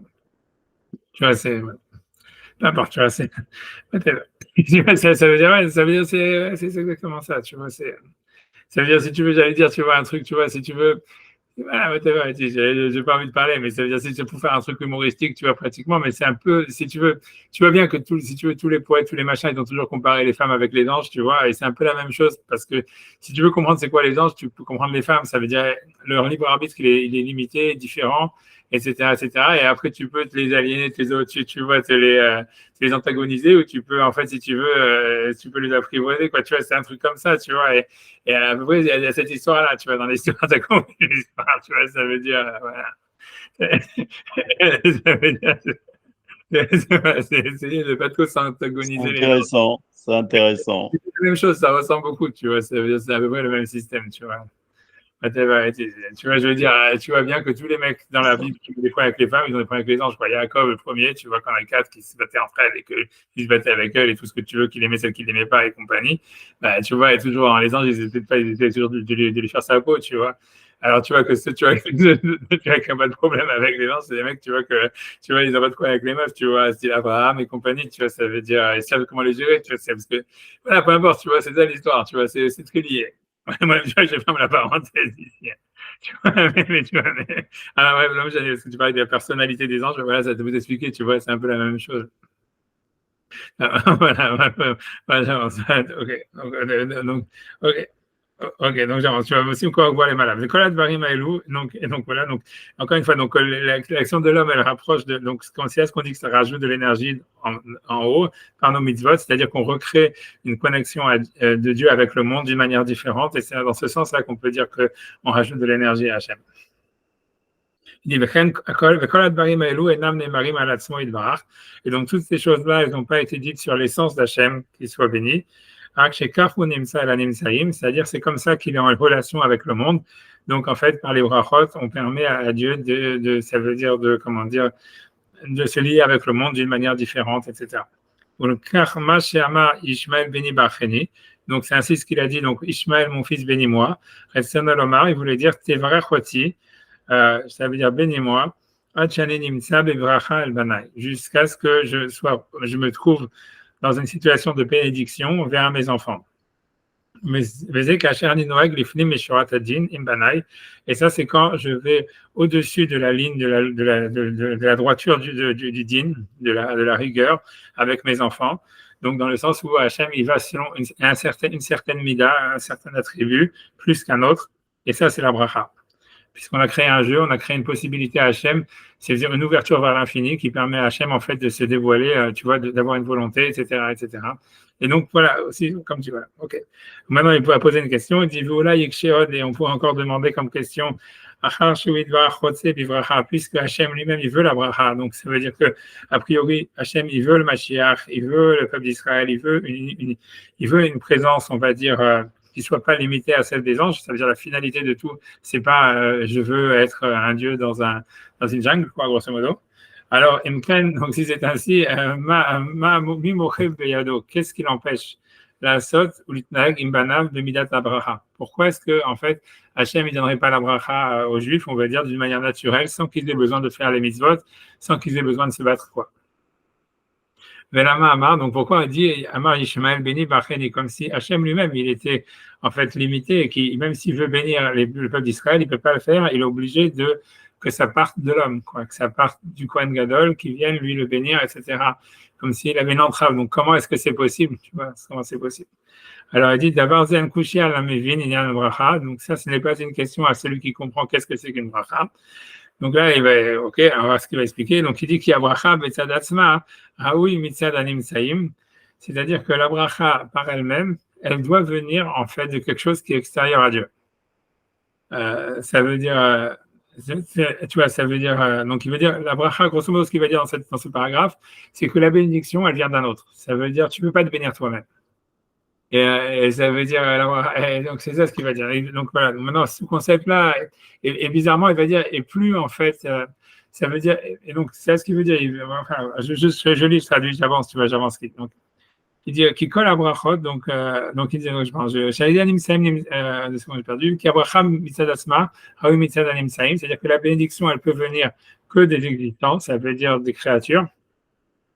Shaleder Nimsaim, car c'est grâce aux créatures, Nimsa et la Nimsaim, ils se retrouvent chez les créatures, chez ceux qui ont été créés, Bemidat Abracha, dans l'attribut de la bénédiction. Vedavarze Tucha Lavin, et cette chose-là, tu peux la comprendre, qui kol Abrachot Hen Minazulat. Que toutes les bénédictions, elles viennent toujours de quelqu'un d'autre. Qui Yitzhak Birech et Yaakov, parce qu'on voit que c'est Yitzhak qui a béni Yaakov, Yaakov Birech et Banav, Yaakov il bénit ses enfants. Donc personne n'a dit ok, je me bénis moi-même, tu vois. Et personne ne s'est béni lui-même. Velu Atfila, Mitpalel à Adam, et donc la prière, un homme il a fait, à l'Atzmo, sur lui-même. Ok, ça veut dire, ça serait le contraire de la bracha. Ça veut dire, il y aurait l'Atfila que c'est l'homme pour lui-même. Donc l'homme il prie pour lui-même, et ça, ok, ça fait sens, on va dire, et même c'est le premier qui doit prier pour lui-même, c'est la personne elle-même, quoi, grosso modo. C'est ce qu'il va citer du fait atfila la adam alatzmo mitfila tacherim alav. Donc ça veut dire que la prière qu'un homme il fait pour lui-même, elle a plus d'effet que quelqu'un d'autre qui prie pour lui. Chez Ken Amrou, parce qu'ils ont dit, il y a fait tfila la cholé alatzmo, ça veut dire la prière du malade pour lui-même, elle est plus forte minatfila tacherim alav, de la prière que les autres font pour lui. Donc, tu vois, ça veut dire la prière, en fait, elle serait le contraire d'une bracha. On va expliquer. Mais alors, pourquoi la bracha est différente de la prière? Alors, ça, ce qu'il va dire. Il va dire qu'il y a bracha et kmo she'amarnu itosefet. Ça veut dire la bracha, c'est quelque chose qui est rajouté. Donc, c'est quelque chose qui sort de la nécessité. Ou le fiekach, bracha ou shayach minazulat. Ça veut dire que la bracha, grosso modo, elle vient de l'extérieur, elle vient de quelqu'un d'autre. Kmo she'amarnu she'otosefet, comme on a dit que c'est un rajout. Avant, j'ai relu la ligne deux fois, excusez-moi. La bracha elle vient de l'autre. C'est fait parce que donc c'est un rajout. À la chair, mais sur celui, c'est-à-dire sur la chose sur laquelle on le bénit. C'est-à-dire que donc c'est pour ça que c'est quelqu'un de l'extérieur qui est lui-même un rajout qui va amener la bracha. Et un homme peut pas se bénir lui-même, parce que lui-même, il n'est pas un rajout. Ce qui veut dire par là, tu vois, c'est comme ça, c'est que la tfila, c'est pas une bracha. Ça veut dire, pour expliquer comme ça, c'est par exemple, quand on parle de Shem, tu vois quelqu'un qui est malade, si tu vois justement, l'idée, c'est que normalement, tu vois, ça veut dire, l'idée, ça serait que quelqu'un qui est malade, quand il demande la guérison, tu vois, c'est pas qu'il est en train de se dire, de dire, ah voilà, je veux quelque chose en plus que ce que j'ai besoin. C'est en fait, tu vois, c'est c'est la nécessité de son existence qui justifie, en fait, qu'il doit être guéri, tu vois. C'est pour ça, d'ailleurs, tu vois, c'est si jamais, je refais Cholim, tu vois, vous avez le petit O, tu vois, ça veut dire sur les 4 lettres du tétragramme, que c'est en fait, ça veut dire le O, ça veut dire le point sur le O, c'est la mida de Tiferet, c'est lié à la mida de la gloire, qui est justement, qui est lié, tu vois, qui est lié avec l'histoire de la guérison. Parce qu'en fait, si tu veux, l'idée de la gloire, ça veut dire que Yaakov, ça veut dire c'est l'homme dans sa gloire, mais ça veut dire qu'en fait, que l'être humain, en fait, d'une manière normale, il ne doit pas être malade, quoi. Et c'est l'humanité de l'homme qui demande, tu vois, qu'il soit guéri. C'est ça l'idée, tu vois. C'est pour ça que la tfila, c'est le contraire d'une bracha. Parce que tu vois, la tfila, c'est que c'est ton être qui demande quelque chose et qui nécessairement, il nécessite ça. Donc, quand l'homme est pris lui-même, comme tu vois, ça veut dire, ça fait en fait que tu vois, ça veut dire tu vois, ça veut dire, c'est un impact plus que si même quelqu'un d'autre qui ferait pour lui. Et parce que ça, c'est nécessité, ouais. Tu pries en faisant des brachot. Alors, c'est une autre question, tu vois. Les brachot que tu fais à Hachem. Ouais, ça veut dire qu'a priori, dans l'histoire, c'est la bracha, la tfila, c'est ce qu'on dit au début, quand on dit Refaenu Hachem Venerafé. Tu vois, guéris-nous, Hachem, nous sommes guéris, tu vois, Oshene Loshea, Kiti la Tenuata. Ça, c'est la tfila. Tu vois, la première partie de la bracha, c'est la tfila parce que c'est adressé à Hachem. Et l'idée, c'est que cette tfila-là, en fait, elle vient de toi, tu vois, ça veut dire, c'est toi qui l'as dit, etc. Alors, quand tu vas dire Baruch Ata Hachem, après, tu vois, la bracha, c'est que tu demandes à Hachem, tu vois que, tu vois, ça veut dire, si tu demandes à Hachem, que tu demandes en tous les cas à Hachem qui se révèle à travers l'attribut infini de celui qui guérit les malades du peuple d'Israël. Donc, dans la fin de la bracha, en réalité, tu sors de toi-même. Tu vois, ça veut dire l'idée que quand on parle, tu vois, dans la prière de la deuxième personne à la troisième, c'est un rapport de conscience justement de soi. C'est-à-dire que quand on parle à Dieu à la deuxième personne, ça veut dire on prend conscience de Dieu en face de nous, c'est qu'on prend conscience de nous-mêmes, d'une certaine manière, tu vois. Même si tu vois les vrais kabbalistes, ils disent pas, etc. Blablabla. Mais ça veut dire, l'idée, ça veut dire, je sais pas jusqu'à où je vais aller. Moi, je laisse ça comme ça, mais bon, peut-être je m'en fous et je dois dire que je m'en fous. D'après la vraie, ça veut dire dans l'histoire, normalement, c'est que la prière, elle est au pluriel. Donc, en réalité, Ça veut dire ça veut dire pour les Mekoubalim, la prière, pour qu'elle marche, il faut toujours être lié à quelque chose qui est plus grand que soi, tu vois, grosso modo. Et ça veut dire que même si, en fait, dans la deuxième personne, on prend conscience de soi-même, en fait, il faut avoir quand même une certaine extériorité par rapport à soi-même, et il faut simplement s'identifier au clan d'Israël. C'est pour ça que c'est dit au pluriel, parce que en t'identifiant au clan d'Israël, donc en réalité, ça veut dire tu as un corps parmi les corps du peuple d'Israël. Et c'est ton corps qui fait la prière au nom de tout le peuple d'Israël. Tu vois, c'est ça, pour ça que c'est dit au pluriel. Tu vois, toutes les prières sont prières Refaenu, Reina, Boignenu. Parce qu'en fait, et ça veut dire que l'idée, c'est que pour qu'il y ait un impact, quoi qu'il arrive, on est obligé, en tous les cas, dans la Mida, ça veut dire qu'il faut signifier avec les Neshamot, avec les âmes du clan, avec le corps du clan d'Israël. Et les Neshamot, peu importe, je ne vais pas rentrer dans ces détails-là qui sont encore plus compliqués. Tu vois, mais ça veut dire, en tous les cas, mais l'idée, c'est, mais malgré tout, c'est une prise de conscience de soi. Même si c'est une prise de conscience de soi, en fait, voilà, même si c'est à travers le fait qu'on fait partie du clan d'Israël, il y a un rapport quand même de comme on identifie Dieu comme une deuxième personne, en fait, c'est une prise de conscience de soi, et ça, c'est là où il y a la prière. Tu vois, ça veut dire, on part de soi-même, ça veut dire, même si c'est soi-même en tant que membre du clan d'Israël, c'est quand même soi-même. Tu vois, il y a une conscience de soi-même, tu vois, et c'est à travers ça, en fait, comme on a dit, qu'on fait la prière. C'est la prière du malade lui-même, elle est plus forte que celle d'un autre, tu vois, parce que, en fait, ça parle d'une conscience de soi, c'est-à-dire, je suis responsable par rapport à mon corps de prier à Hachem, si on veut, tu vois, quelque chose comme ça. Et tu vois, etc. Mais quand on fait la bracha, en fait, là, c'est-à-dire que surtout dans la fin de la bracha, on parle à Hachem de la troisième personne, et qu'on demande Hachem qui est la source de l'existence, qui se révèle à travers l'attribut de celui qui guérit les malades du peuple d'Israël. Tu vois, en réalité, ça veut dire là, normalement, on ne doit pas avoir conscience de soi. On perd conscience de nous-mêmes d'une certaine manière, en tous les cas, en tant qu'individu. Tu vois, c'est à ce moment-là, on n'est plus justement dans la Tosef. Tu vois, dans la bracha, on n'est plus dans l'idée de je prie pour. Tu vois, tu vois, je sais pas si c'est encore. Tu vois, je prie pour, mais ça veut dire en fait, c'est je fais descendre. Tu vois, ça veut dire en réalité, vraiment, tu vois, j'ai envie de dire, mais en réalité, c'est presque qu'on s'identifie à Dieu à ce moment-là, à un certain niveau, tu vois. Ça veut dire, tu vois, ça veut dire qu'en disant Baruch Atah Hashem, refais Cholamo Israël, bon, on va pas dire ça parce que c'est quand même trop, mais on va dire, tu vois, en tout cas, on perd conscience de soi-même à ce moment-là. Ça veut dire que l'idée, c'est que quand tu t'adresses à Dieu comme étant un concept, tu t'adresses pas à partir de ton corps, à partir de ce que tu es. Tu t'adresses comme étant, tu vois, extérieur à ton corps, comme étant toi-même une conscience extérieure, même à l'univers en réalité. Tu vois que dans la Kabbale, il y a marqué ça, tu vois qu'il faut avoir carrément. Tu vois, parce que quand tu passes à la troisième personne, ça veut dire que toi-même, tu dois te voir comme une troisième personne.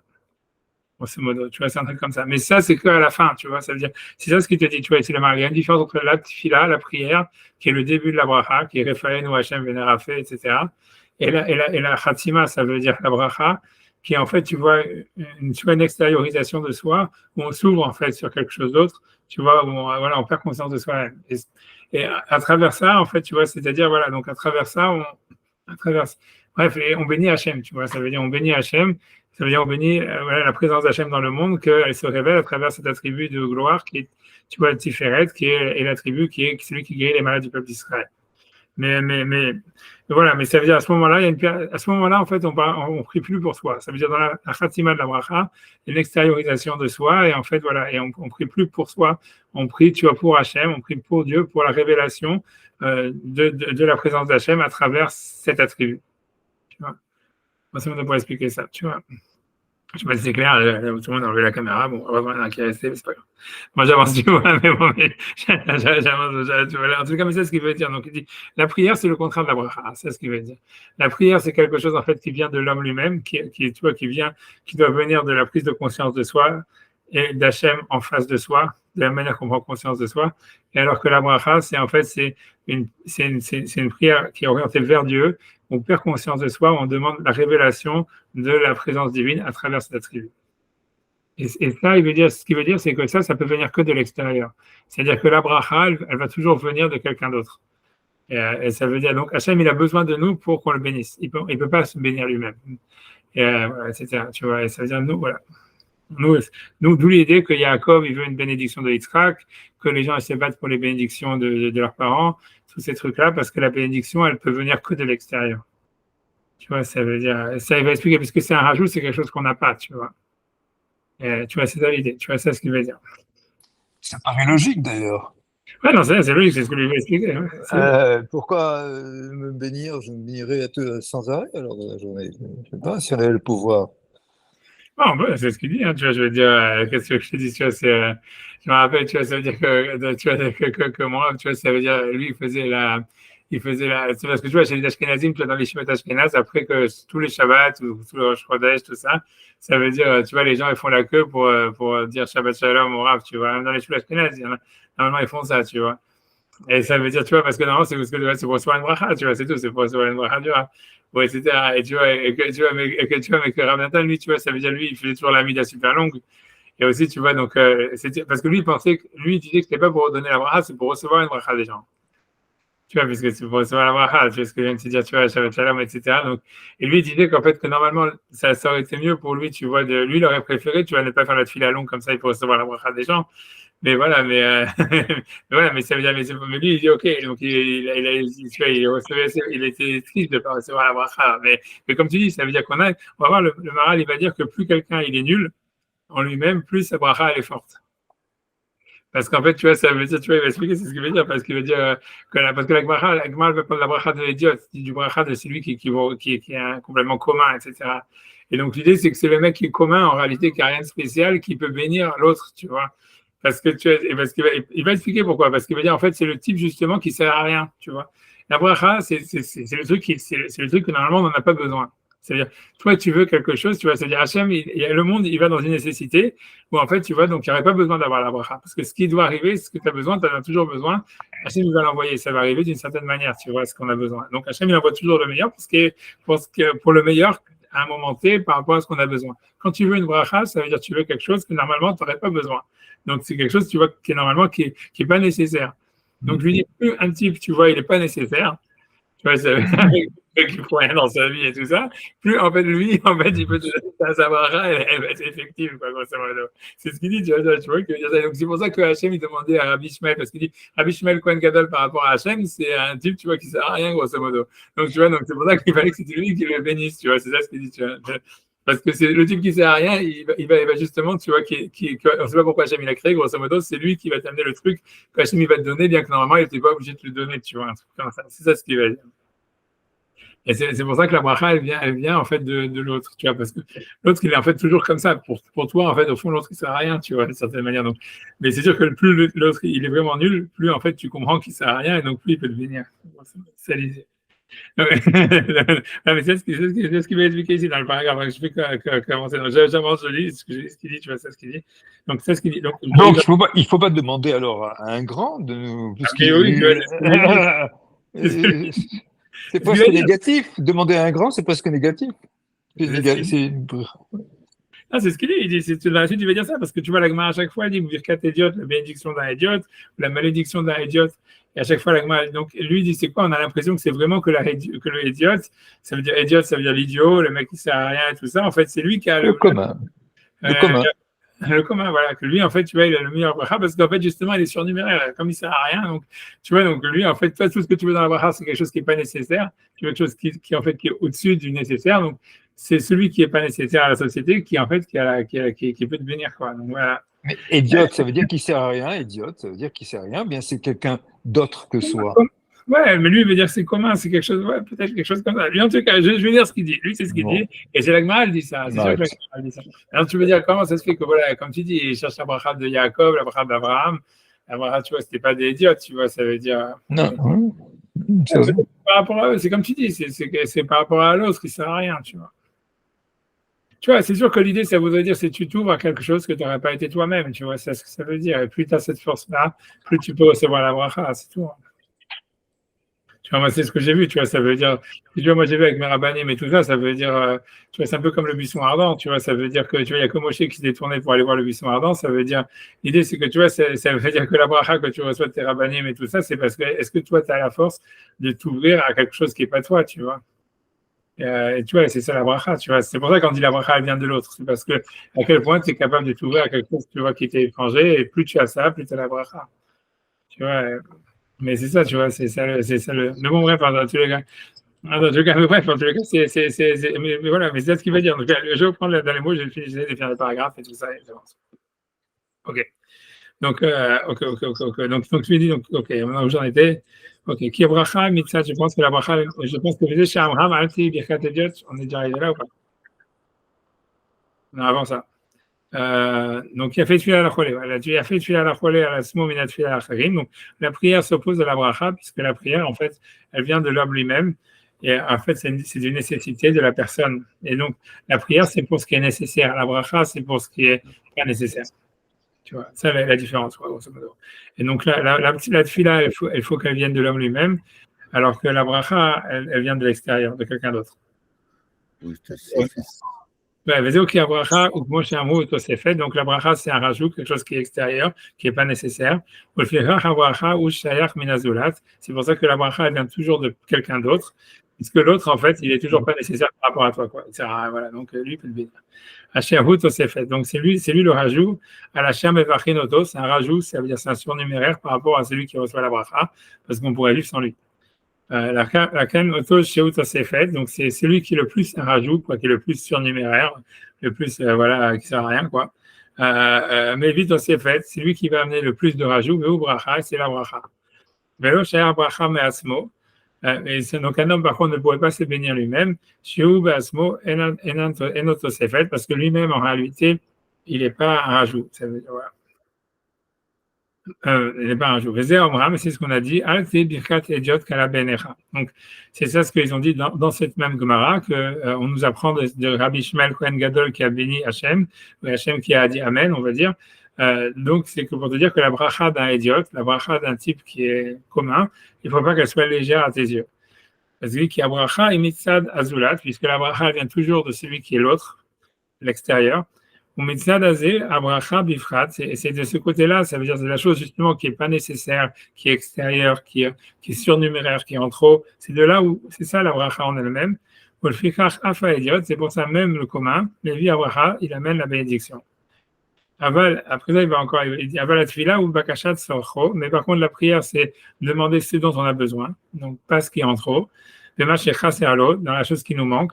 Et donc c'est plus une nécessité pour nous. Pour celui à qui ça manque, à lui-même, et plus que d'autres qui feraient la prière pour lui. Donc, mais il revient encore sur l'histoire de la bracha, ou le fichach, mitzad azulat, par contre, du côté de l'autre, ça veut dire par rapport à l'extérieur, où il y a bracha yoter, donc la bracha, elle est plus apte de venir de quelqu'un d'autre. Kizulat ou tosefet bracha, puisque l'autre, il a en lui-même un rajout, quelque chose qui est non nécessaire à une personne pour lui-même. Donc je continue, il dit Shamar Ishmael béni Barcheni, c'est ce qu'il a dit Ishmael, mon fils bénis-moi, qui a bracha, parce que la bracha est Reuya Mitzad Anim Saïm, puisque la bracha, donc elle doit venir des existants, de ceux qui ont été créés. Shem Evim Aratson, donc qui amène donc la volonté, qui crée la possibilité d'une volonté.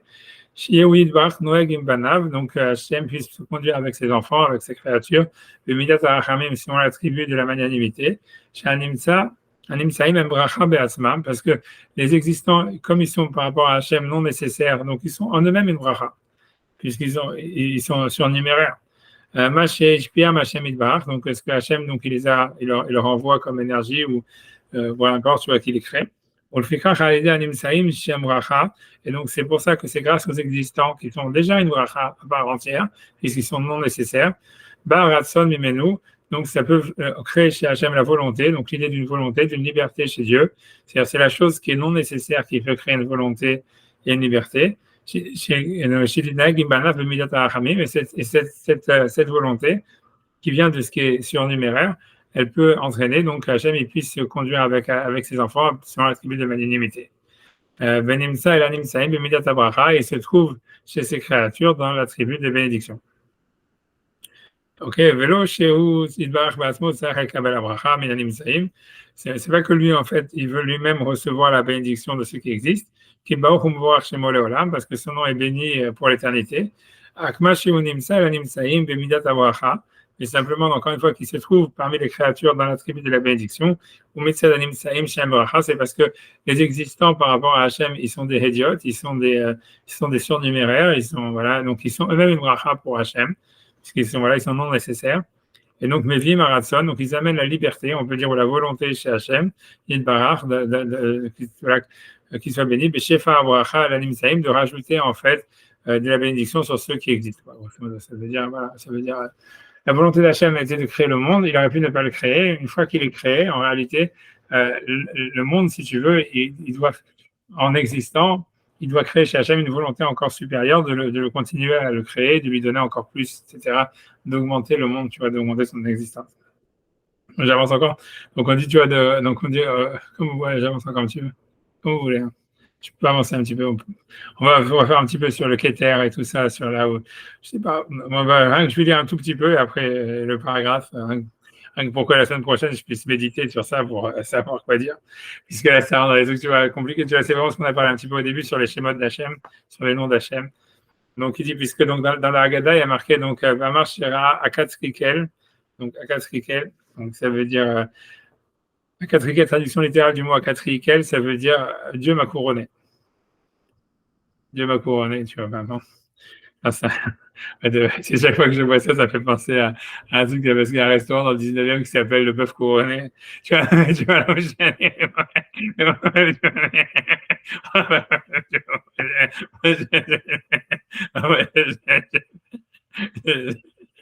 Ok, bon, je sais pas pourquoi c'est parce qu'il n'y avait pas de congrès de médecins là-bas, mon père il est toujours là-bas, tu vois, bon, bref, tu vois, mais bon. Tu vois, enfin bref, mais tu vois, mais bon, en tout cas, Katzrikel, ça veut dire Dieu m'a couronné. Yak, donc ça veut dire, ça traduit les mots, tu vois. Yak, c'est Yudke, ça veut dire c'est le nom d'Hachem, c'est un nom d'Hachem, donc qui est fait avec, donc il va parler encore une fois, donc on voit Yudke, donc la petite tribu, tu vois, c'est la, je sais pas quoi dire, tu vois, c'est le nom d'Hachem, on va dire. Enfin, il va lui-même tergiverser sur ça. Ça veut dire c'est le monde. On va dire comme ça. Lui, il va dire que le Yud, c'est à travers quoi Hachem il a créé le monde futur. Le He, c'est à travers quoi il a créé le monde matériel. Voilà, on va dire comme ça.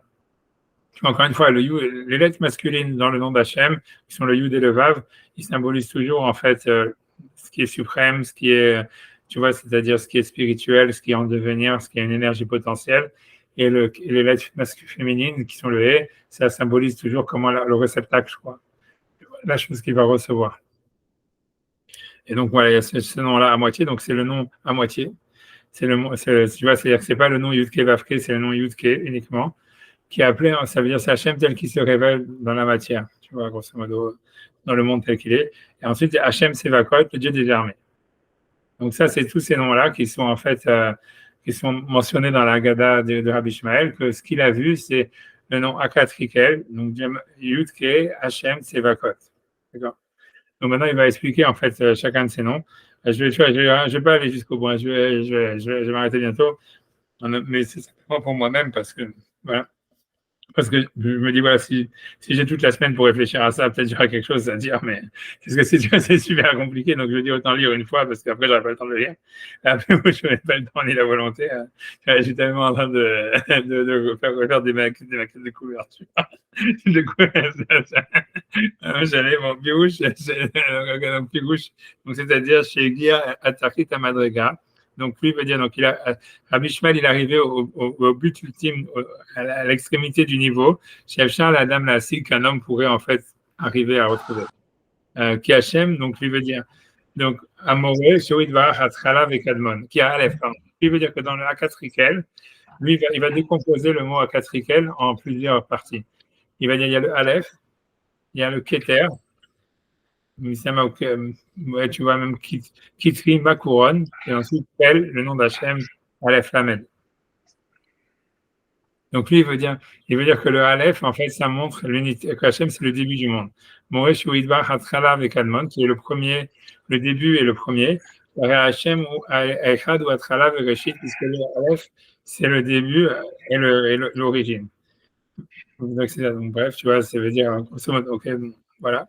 Après, je reviendrai, je pense, la semaine prochaine, tu vois, sur tout ça. J'espère, tu vas avoir des idées sur ça, mais pour l'instant, tu vois, c'est assez abstrait, quoi, mais voilà.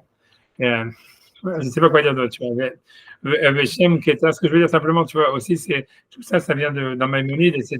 Ce qui est intéressant, c'est que les noms, tu vois, qu'il y a dans la Kabbale, tu vois, Maïmonide, il dit qu'il doit avoir un sens. Tu vois, pour lui, le nom des 72 lettres, dans le Guide des Égarés, il y a tout un passage sur ça, où il dit que ceux qui pensent en fait que c'est les lettres qui ont une force, et que les lettres, tu vois, en fait, elles auraient une sorte de, tu vois, ça veut dire d'énergie ou quelque chose comme ça. Tu vois, ça veut dire, elles auraient une sorte de pouvoir magique. Pour lui, il dit c'est la stupidité et tout ça, etc., etc. Et lui dit bien que la Gemara, comme on a vu, donc c'est comme je vous ai dit, en fait, la Kabbale existe dans la Gemara, etc. Elle parle d'un nombre de 72 lettres et tous ces trucs-là. Il dit en fait, c'est que ça avait un sens. Et quand on dit qu'on transmettait en fait ce nombre de 72 lettres d'élèves, de maître en élève et tout ça, c'est en fait c'est quelque chose. Ça veut dire c'était un concept, tu vois, pour lui. C'était pas en fait, c'est pas une formule magique. Et voilà, c'est ce qu'il veut dire. Donc, c'est pour ça que lui dit que Maïmonide, en fait, dans le Guide des Égarés, il dit que quand tu vas avoir des passages de Kabbalah, il faut à chaque fois interpréter par la raison le nom qu'on te donne, tu vois. Ça veut dire, c'est dans cette lignée, tu vois, que le Maharal ici, il va expliquer le nom Akatrikel, comme, et tu vois, il le décompose pour lui donner un sens, tu vois. En disant, voilà, le Aleph, ça veut dire l'unité d'Hachem, c'est l'origine du monde, un truc comme ça, tu vois. Et après, il va dire Keter, c'est autre chose, tu vois, c'est la couronne, etc. Mais voilà, mais ça veut dire qu'il va interpréter. Je vais m'arrêter parce que je sens que déjà il y a ça fatigue, etc. Mais moi, je lis encore une phrase et après j'arrête. Tu vois, donc, Achad doit être à la Bréchit. Après ça, de toute façon, je reprendrai. Beshem Keter Moresh Shewit Barak Nifdal Mekolanim Saim. Donc lui, il veut dire que la couronne, donc on avait parlé, c'est des tefilines, quand je dis que la couronne elle est noire, etc. On va repartir sur tout ça après. Tu vois, ça montre qu'Hachem, il est séparé de l'existant. Mais qu'en fait, il n'a pas vraiment d'association avec les existants. Chez Zemoré Alav Shem Keter, parce que c'est ça l'explication du Keter. Ça veut dire la couronne, en réalité, c'est quelque chose qui sépare le roi des autres. On voit souvent, si tu veux, le Nazir, il a appelé, Nazir, c'est celui qui est séparé. Tu vois, Nazir et Chav, tu vois, quand Yosef, il a appelé, ça veut pas les roches Yosef ou le code Nazir et Chav. Tu vois, ça veut dire le nazir de ses frères, celui qui est séparé. On dit que tu vois on dit que le nazir, tu vois, en réalité, il avait ça veut dire, il avait le, comment dire, il était séparé des autres et en même temps, tu vois, c'est une couronne. Tu vois, il y a marqué sa chevelure. Nézer, c'est une couronne. Tu vois. Donc toujours dans le mot Keter, il y a en fait, il y a l'aspect de la couronne, c'est quelque chose qui sépare. Voilà. Et donc ça, ce qui veut dire que le Keter, pour lui, ça symbolise le fait qu'Hachem, il est séparé de l'univers, quoi. Et donc, encore une fois, l'idée, il faut comprendre aussi que beaucoup, mais après j'arrête, tu vois, mais c'est-à-dire que dans la Kabbale, on parle beaucoup ça procède beaucoup par des paradoxes, c'est-à-dire que si Hachem, il fait un, il est l'origine de l'univers, donc il fait un avec l'univers, ça serait ça le Aleph, et ça serait suivi par le Keter, tu vois, qui en réalité, tu vois, c'est l'opposition de ça. Ça veut dire le paradoxe. Il est un, il est l'origine, il fait un avec l'univers, mais il est séparé, tu vois, complètement, comme la couronne, tu vois. Encore une fois, ça veut dire la difficulté dans la Kabbale, c'est que on doit créer des espaces paradoxaux pour réfléchir, tu vois. C'est-à-dire, tu vois, tu vois, après ça, bon, j'arrête de ça, mais c'est bon que si j'ai cette dernière idée et j'arrête après ça. Tu vois, ça veut dire, c'est que, tu vois, ça peut servir d'introduction pour la suite, mais c'est-à-dire que l'idée, c'est que, tu vois, quand tu regardes dans les Sefer Yetzira, tu vois que c'est le début de la Kabbale, ou même, si tu veux, dans l'action de la Merkava, dans le Maaseh Merkava, on dit, les anges, ils vont, ils viennent, ils vont, ils viennent, ils vont, ils viennent. C'est le Maaseh Chashmal. Ça veut dire, quand tu regardes dans la Gemara, comment ça s'appelle, dans Chagiga, quand elle parle sur la compréhension de la Kabbale du Maaseh Merkava, tu vois bien que toute l'idée, c'est de comprendre c'est quoi le Chashmal. Tu vois, le Chashmal, c'est l'idée la plus difficile à comprendre, qui est dangereuse, où il y a cet enfant qui a compris c'est quoi le Chashmal, qui a été brûlé, etc. Et que l'idée, quand tu regardes, tu vois le Chashmal, c'est marqué, c'est un mouvement de Yatso Vashov, de va-et-vient. Tu vois, ça veut dire que c'est un mouvement d'aller-retour, tu vois, mais très, très rapide. Et elle est moquée. Je pense pas qu'il y a une connotation sexuelle. Peut-être que oui, peut-être que non, j'en sais rien. Peut-être que oui, peut-être que oui, peut-être que non, j'en sais rien.